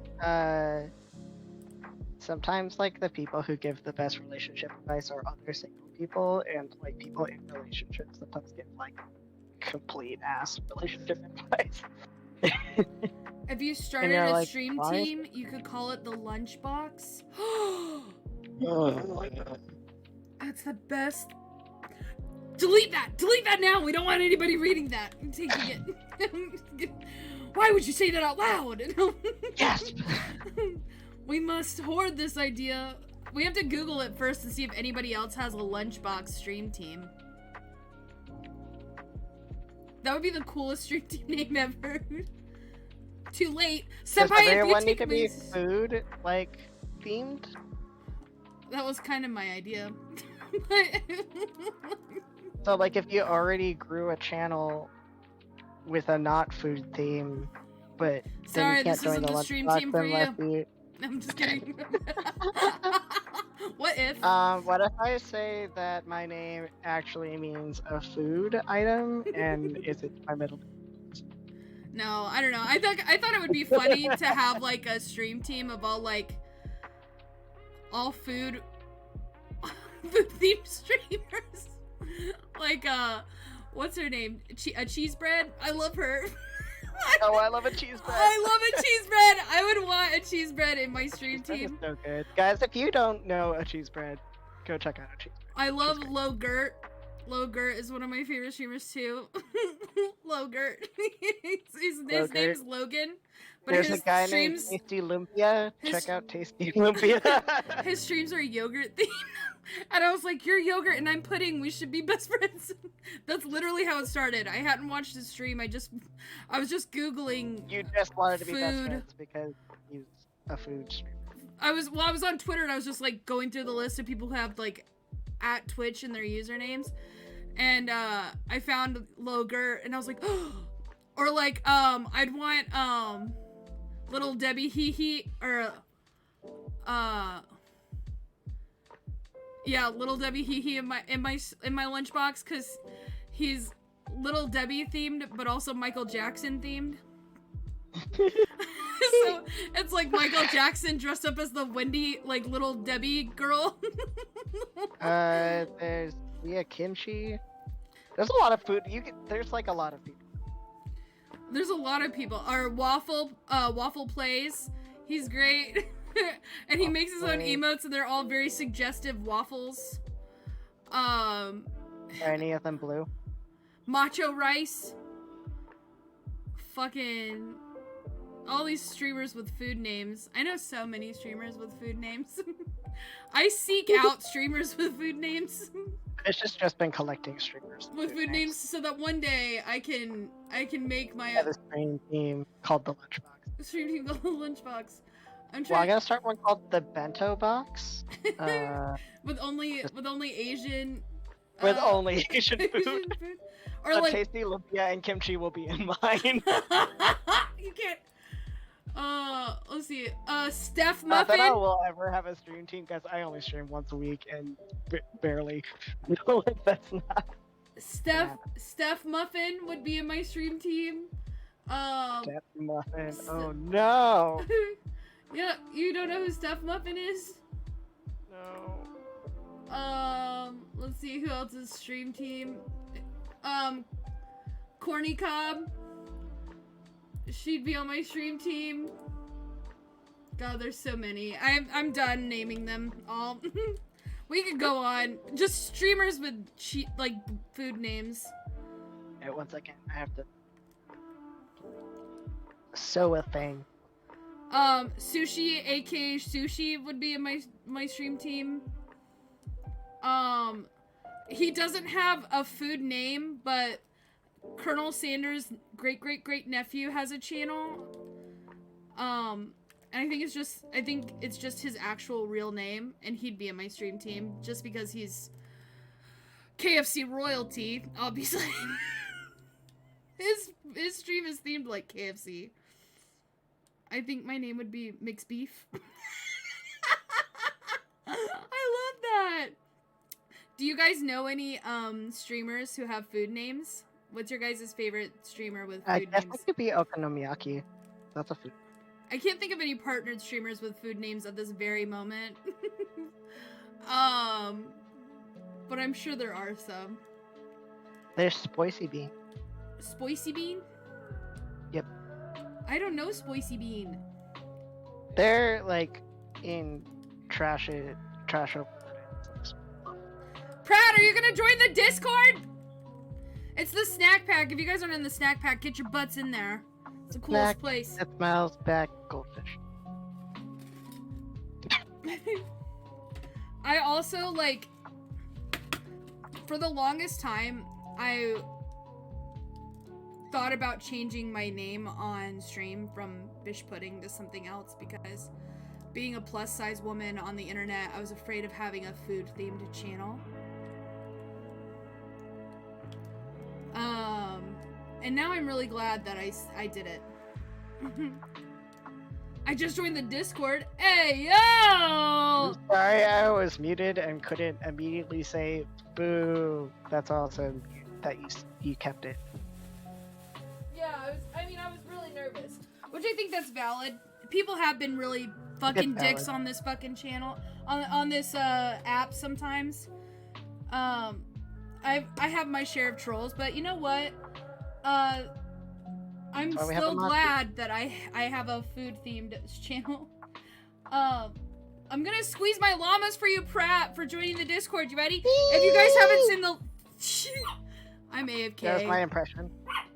If you guys haven't seen my llamas before, here they are. These are the llama boys. They have little pants and little legs and little horns. And when we get really excited, they make a little llama accordion and we go. They bring me happiness. Thank you so much for joining the Discord. After 2 years of telling myself I'm gonna glue these motherfuckers together, I need to just do it. I hope you guys are having a... I need to glue them, like, turn them into an actual accordion. They're still, like, individual llamas. Llama accordion. Llama accordion. Well, that's what I wanted, was a llama accordion. I love you, senpai! Notice me, senpai! Oh my gosh, guys, tell me why I tweeted at Hover to notice me, senpai, and they didn't even like it. What? No, just kidding. Anybody else think Hover kind of died? Yeah, Hovered 100%. It's done. It's done. I don't know if I should keep putting my energy into that. Hashtag noticed. Put it in reels. There was so many people on Twitter the other day saying like, bye Hover. like Hover had died, and I was like, wait, Hover died? That's why I've only been getting 30 views on a yeah, no one's on a video anymore. that I thought was cool. Like, The problem is there weren't people who weren't streamers on there. Oh yeah, So no, it's just it's all just streamers. streamers. Trying to get other streamers to watch them, which like after a while you can only watch so many channels as a streamer because like if you stream a lot, then you're streaming. You should Well, watch that. me and Meowtings had that conversation because it kind of seemed like it was a support for support app under the guise of growth. Yeah, that's dude. Like it got not great. Like it was what it was supposed to be was just A TikTok that because was centered Twitch is- around gaming. no, Right. it was specifically because Twitch is like Algorithm sucks dicks. yeah, and also that like just ability for discovery was super shitty. So it was just supposed to be like you put a bunch of clips up, and then it was gonna have an algorithm to help. Like, but the thing is, they only got other streamers on there, and then I signed some of y'all up that weren't streamers. oh yeah, I mean, and there were some people who were on it, but the thing is like having I don't know. There was a lot of things wrong with that business model, and it just had to. Absolutely. So I just realized it's 3 a.m., so this is my last match. Zell, I'm sorry, don't go to sleep. I'm ending right now! No, I'm just kidding. He's probably not even here. Just using his little emojis. Did you guys see the new emotes? Weird. Did you guys see the new emotes? I'm literally here. Oh shit. I thought you weren't here. I thought you were I was AFK. like, he's probably here. Like, Zell's even in my streams when I'm like up for like Zell's here. Zell's everywhere. He's like a ghost that haunts I our see it. streams. You hear his name on the wind. Zalexon. You guys see the new emojis? I got. They're good. They're nice. I got them for you. It's good. They got little booties. I got you emos chat. What booties? Up dog? What's up dog? Hi method. I saw a meme the other day and it's like, up dog, have you ever heard of wrong dog? What? Have you ever heard of wrong dog? Just. So just asking what's wrong dog? Oh. And the guy wouldn't respond to him and he's like, ask. And he's like, buddy. And he's like, please. What's wrong, dog? Not much. How about you? Oh, you know, doing the streaming things. Can I get a shout out for Method, please? I probably should be helping. No, Whoops. you don't have to help out with stuff. Okay. Mod. It is 3 a.m. though, my guy. It's 3 a.m. Pretty much. And I just realized that I have work tomorrow. So even though I'm having such a great time, I am going to be ending stream. If you guys, I think this VOD would be really helpful if you guys are just tuning in and you want to know about how to get over, you know, a relationship. This VOD has a lot of really helpful stuff in it. And I'm going to keep it posted and I'm going to save it and stuff like that. I'll probably clip it and a whole bunch of other stuff. But I love you guys all very much. If you guys are new and you're just, you know, showing up. Hi, my name's Pudding and it's so nice to meet you. I'm a psychology major. I focus on mental health here on my stream. I stream Sunday, Monday, Tuesday, and Wednesday. And we focus on mental health here on Mondays specifically. And tomorrow is going to be our Destiny Tuesday stream. So we're going to have all the snack pack coming in on the fire team and a bunch of people playing with us and stuff tomorrow. And then Wednesday's our community game day where we play like Gartic Phone or something like not Destiny that the community likes to play. We played like Fortnite, Fall Guys, Jackbox, all that fun stuff. I also have a podcast we do on Friday, and we have a Discord that you guys should definitely come hang out in if you like the vibes. I love you all very much. I want you to know that you're so important, and I'm so glad you're here today. And I can't wait to talk to you tomorrow. So, let's go ahead and find a sweet bean to go raid out to. Let's see who is live right now. Sweet bean. Let's go find a friend to raid out to, or an enemy. No, I'm just kidding. One of them. And then enemy. Also, don't forget our sub goal. If we reach 100 subs, we're gonna do a potato cow giveaway. Pudding, what's a potato cow giveaway? I'm so glad you asked. I was just about to ask. It's one of these, because I'm a potato and a cow onesie, and this is a potato and a cow onesie. And when we reach 100 subs, we're gonna give one away. I just made an ugly, very ugly house. You know what? It works for me. A potato flew around. A potato flew around my room. A potato flew around my room. Oh shit, a cheese bread streaming. We talked about her too. We're going to a cheese bread. Potato flew around. She doesn't even know me that well. I just watch her. I'm a low-key fan. I don't really talk in chat. We're not best friends, but I wanna be. I know a cheese bread. Yell for you. I know. I think I met a cheese bread through you. Oh right, that's true. Me stealing a cheese bread from you for my stream team lunchbox. Let's go hang out with that cheese bread. I love you guys. This is how I enter my house. Fuck. Just kidding. Cheese bread. Cancel it. Turn it off. We're not leaving anymore. Brightest Bomber, this is now a party potato. Hey, yo, Brightest Bomber! Oh, welcome. Around my room before you came. A potato flew around my room. Welcome, Raiders. Round party potato. A potato flew around my room. Let's go, hype in the time. Hi, Raiders. Welcome in! A potato flew around my room. Hello, my babes! Round my room. Welcome in!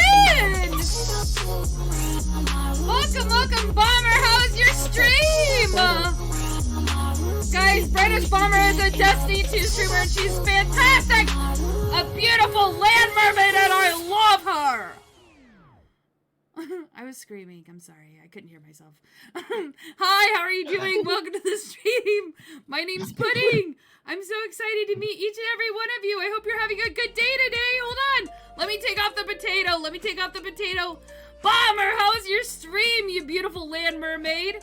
Welcome in, readers. Hi, my name's Pudding. I'm a psychology major who focuses on mental health. I stream Sunday, Monday, Tuesday, and Wednesday, and it is so exciting to meet all of you. Today is our Mental Health Monday stream. We were talking about how to get over a relationship, how to move on. We've spent the last 3.5 hours pretty much talking about it, and this VOD's going to be posted. So if you missed anything, or if you really are looking for some content, some conversation on that, that's all here. On Tuesdays, my Destiny 2 stream, I mainly stream Destiny, but I'm also a multi-game streamer. On Wednesdays, we have a community game day. And so we play like Jackbox, that sort of thing. I'm so excited to get to know all of you guys. Feel comfy, feel safe in chat. This is heavily modded, and we're so excited to get to know each and every one of you. Bomber, thank you so much for trusting me with your community and bringing them over to say hi! Oh my gosh, I've missed you. Let me squeeze my llamas for you. These are my llamas, and they go... Sheesh! Welcome in, you sweet bean. I appreciate you for being here. Go take care of yourself, drink some water. Streaming is hard. It is so hard. And you deserve the rest, you bean. You know what we're gonna fucking do? We're gonna do a Disney karaoke song. We're gonna do a Disney karaoke I'll song. sing it badly about 3 seconds behind 3 seconds behind what I sing. Does anybody have a favorite Disney movie in chat? Because I'm taking requests. And I promise I'm not that bad. She's actually very, very good. No, so no. be Don't expected. don't overhype me up, because if I disappoint, then it's gonna be. You're not disappointing. Let's. You know what? I have In a very celebration of expensive the piece Little paper Mermaid that trailer. says that I'm allowed to say that you're good at singing. So I see. In celebration of the Little Mermaid trailer, I think we should do a part of your world, even though I sing that like every stream. I'm like, I stan Ahalia Ariel, I'm here for it. I don't care. No. Yeah. Literally, what is wrong with that? Nothing. Well, they're. Well, I'm not gonna get into it right now. We'll talk about it on the podcast. Yeah, that's a good. It's a good Which topic. might have Hot to takes. be next week. I'll talk to you about that later. We're gonna sing "Part of Your World" from The Little Mermaid. Look at this stuff, isn't it neat? Wouldn't you think my collection's complete? Wouldn't you think I'm the girl who has everything? Look at this trove, treasures untold. How many wonders can one cavern hold? Looking around here, you think, sure, she's got everything. I've got gadgets and gizmos aplenty. I've got who's it's and what's it's galore. You want thingamabobs? I've got 20. When I got my booty. I couldn't resist, Burrito Bandito. Will I be your friend, best friends? I'm gonna start the song over for aesthetic purposes. Nobody better play any sound alerts. Look at this stuff. Isn't it neat? Wouldn't you think my collection's complete? Wouldn't you think I'm the girl who has everything? Oh, there you Look are at this again. trove, treasures untold. How What's many up? wonders can one cavern favorite hold? bitch. Looking With her around here, you think, Hell yeah. sure, she's Yep. got everything. Pretty sexy. I've got gadgets and gizmos aplenty. I've got who's it's and what's it's galore. You want thingamabobs? Well, I've got 20. But who cares? No big deal. I want more. I wanna be where the people are. I wanna see them dancing, walking around on those, what do you call them? Feet. Flipping your fins, you don't get too far. Legs are required for jumping, dancing, strolling along down a, what's that word again? Street. Up where they walk, up where they run, up where they stay all day in the sun, wandering free. Wish I could be part of that world. What would I give if I could live out of these waters? What would I pay to spend a day warm on the sand? Betcha on land they understand. I bet they don't reprimand their daughters. Bright young women, sick of swimming, ready to stand. Oh, I'm ready to know what the people know. Ask them my questions and get some answers. What's a fire and why does it, what's the word, burn? When's it my turn? Wouldn't I love to explore the shore above? Out of the sea. Wish I could be part of that world.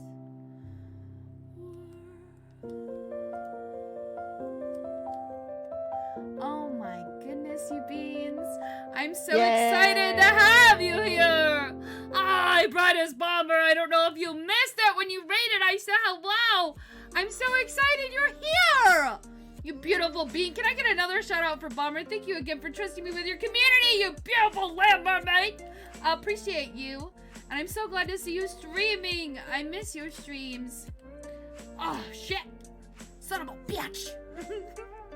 If you guys are new here, again, this is our Mental Health Monday streams, but we've kind of ended that, like, conversation. The VOD will be posted if you guys want to go back and see it. And also, my DMs are always open. Can I get an exclamation point talk in chat?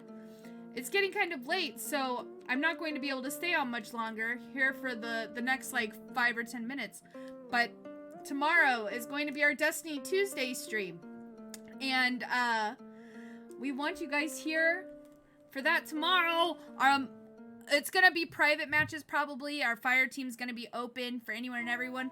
1v1s and shit like that, you know?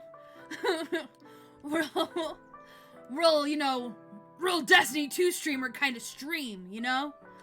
Love you, bitch. Just want to stop by. Scarlet!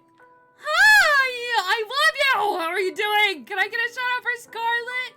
Hi! Hi! Oh, you make me happy. Oh my goodness. I love you guys so much. But yeah, on Mondays we talk about mental health stuff. We talked about relationships. I'm hanging out with Oko. Pretty normal stuffs. I'm going to school for my psychology degree. I talk about my real life experiences a lot. I'm not an expert. I don't know the answers to everything, but sometimes all we need is just somebody to talk to, and that's what we're here for. Our community is like really all about that too. If you guys aren't in the Snack Pack Discord, are you living under a rock? Because we're there to uplift you and support you, off stream and on stream. You know. I mean, if you're in a basement, you kind of are.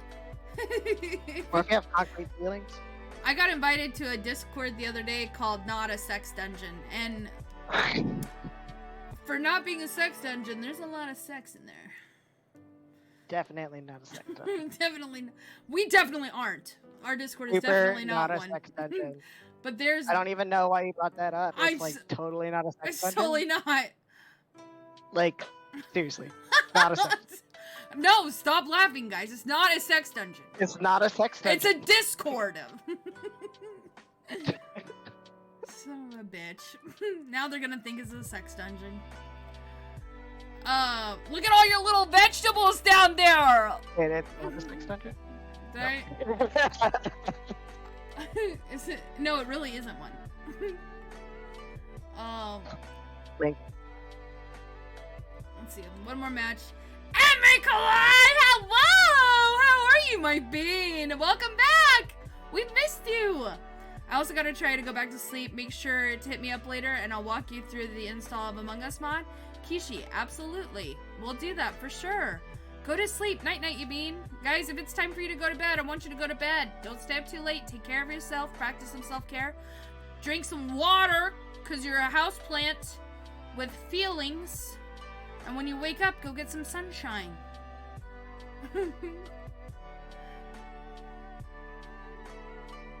This genuinely, truly is our last match.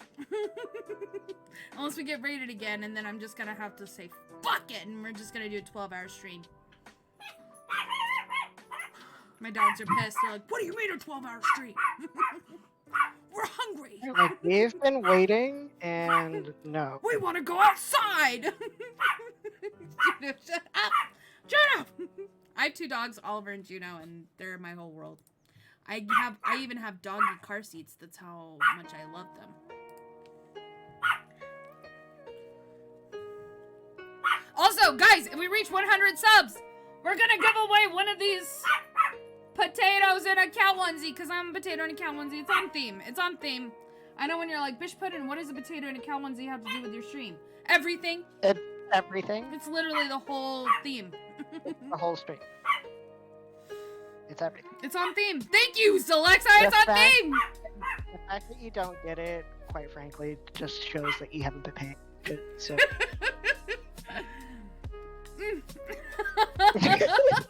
Zell's face. No, I actually had somebody the other day was like, why are you giving those away? That's not a pudding stuffed animal. And I was like, but it is. It's literally me as a plush. And I didn't even make them. They're not custom. They're like, wow, are you new here? Just kidding. This is a nice channel. This isn't my channel where I'm like kind of mean. Okay. Yeah, go to sleep. Emery, are you in here to come get your spouse? Congratulations on your baby, by the way. Nobody told me that it was born already. I've still been waiting. Like Jason Bourne? Jason Bourne. Crime? It's a fighting crime baby, yes. I don't actually know what Jason Bourne does. I've never seen any of the Bourne movies. I just went with you. I know it's acting. You didn't have to say that. People would have believed us. Well, someone would have been like, actually, Jason Bourne isn't a crime fighter. He's a criminal. Yeah. Guys, does anybody know what Jason Bourne does? Is anyone like a super fan of the Bourne series? Just asking for Asking for references. because I definitely know. I was just wanting to know if you know. I hate when Yeah, I somebody just wanna says know that if you shit to know. me. Like, I've gotten into so many fights like that. Like, I know. I just want to know if you know. It's like, I was like, well, I'm not Like, going to sure. tell you because then you're just going to say you knew that. I always tell them, well, you write it down on a piece of paper and I'll write it down on a piece of paper and then we'll show each other at the same time. That's how I win. That Mexican standoff of like, do you know? I know. knowledge. Yes. So, that's how you weaponize your knowledge, guys. That's how you weaponize your knowledge. Mental health Monday. Welcome to my mental health stream. I'm going to teach you how to weaponize knowledge for evil. That definitely didn't go wrong for like all of the 2010s. I'm so blessed to have each and every one of you here in stream. It makes my day. You guys don't know how much this matters to me and We're blessed to have you. how thankful I am for all of my friends. Oh my god! Stop! Don't shoot me! Pork, pork, Bark, bark, bark, bark, bark. pork, pork, pork. We're gonna raid out after this. But we're gonna go to a cheese bread if she's still alive. She's playing Destiny also. And He's probably still alive. Cheese bread is in Thailand, so. oh, cheese bread's in Thailand? I Yep. totally knew that. I knew. You I wanted was just check wanting to about see if you knew it. Yeah. what time cheese bread goes live. God damn it. Weaponized knowledge. Weaponized knowledge. Hey ho. There'll be a quiz later. I quizzed chat earlier. What did I say, chat? Write it down. That's true. I came in You because came I in- wasn't in chat earlier, and I was like, "Yeah, I did totally know what's happening and what you said, and didn't just take a guess." Hey, Beals, do you remember what I said earlier? I know what I said earlier. I just want to Emotional, know. I just damn want to know if you know Oh, what no, I no, said. If you know what she Because said. I remember. I totally remember. I'm so convinced. As you should be. 'Cause I said it, so of course I remember what I said. Right. I just Because want we all to. remember everything. we I just want to know Oh. if you guys remember what I said. said, especially Bish.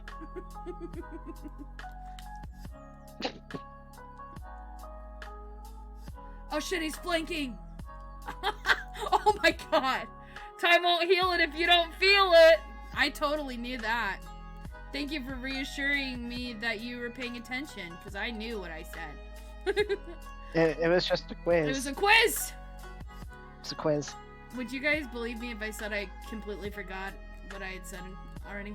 What? What? I'm so serious. Sorry, I I'm was sassy joking. today. I was I'm sassy joking, every but day, but I'm like particularly sassy today. okay. Oh my god! I'm bad at the At this game. point, I probably should just buy a bunch of class.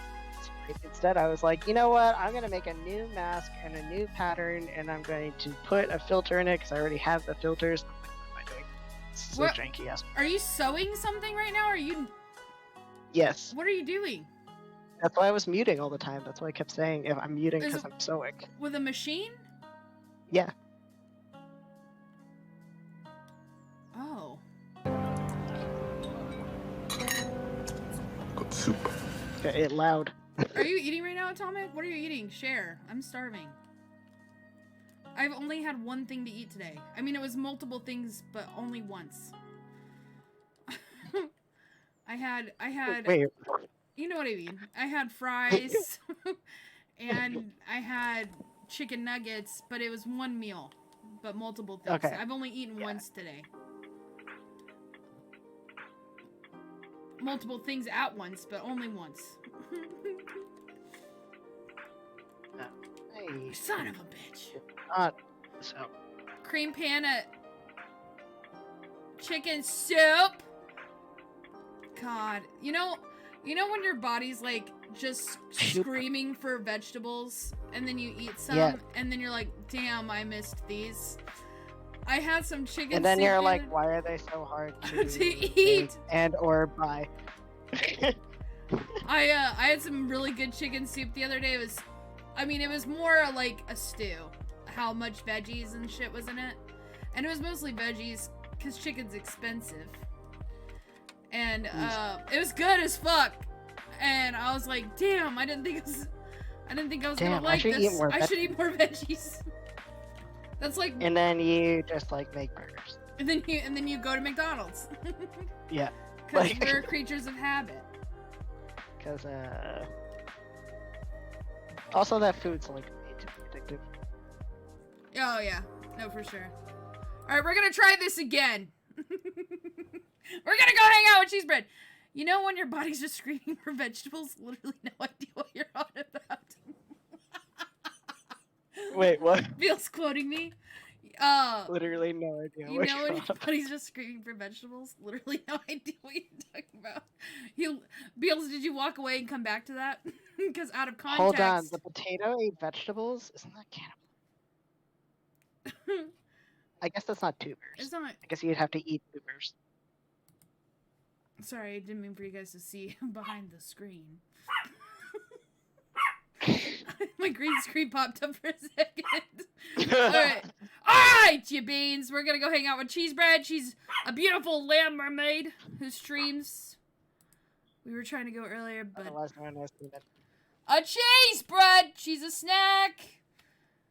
If I had a stream team named the Lunchbox, she'd be in it for sure. If she ever wanted to be, probably. She doesn't really know me that well, but I'd invite her anyway.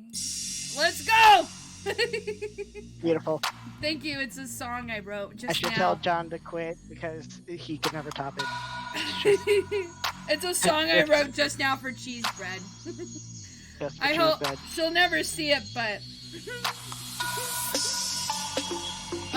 unless she's like me and she goes back and watches the last 3 minutes of every person who's ever rated them stream to hear what nice things they say about them. Wait, what? Nothing, I didn't say anything. Wait, that's brilliant.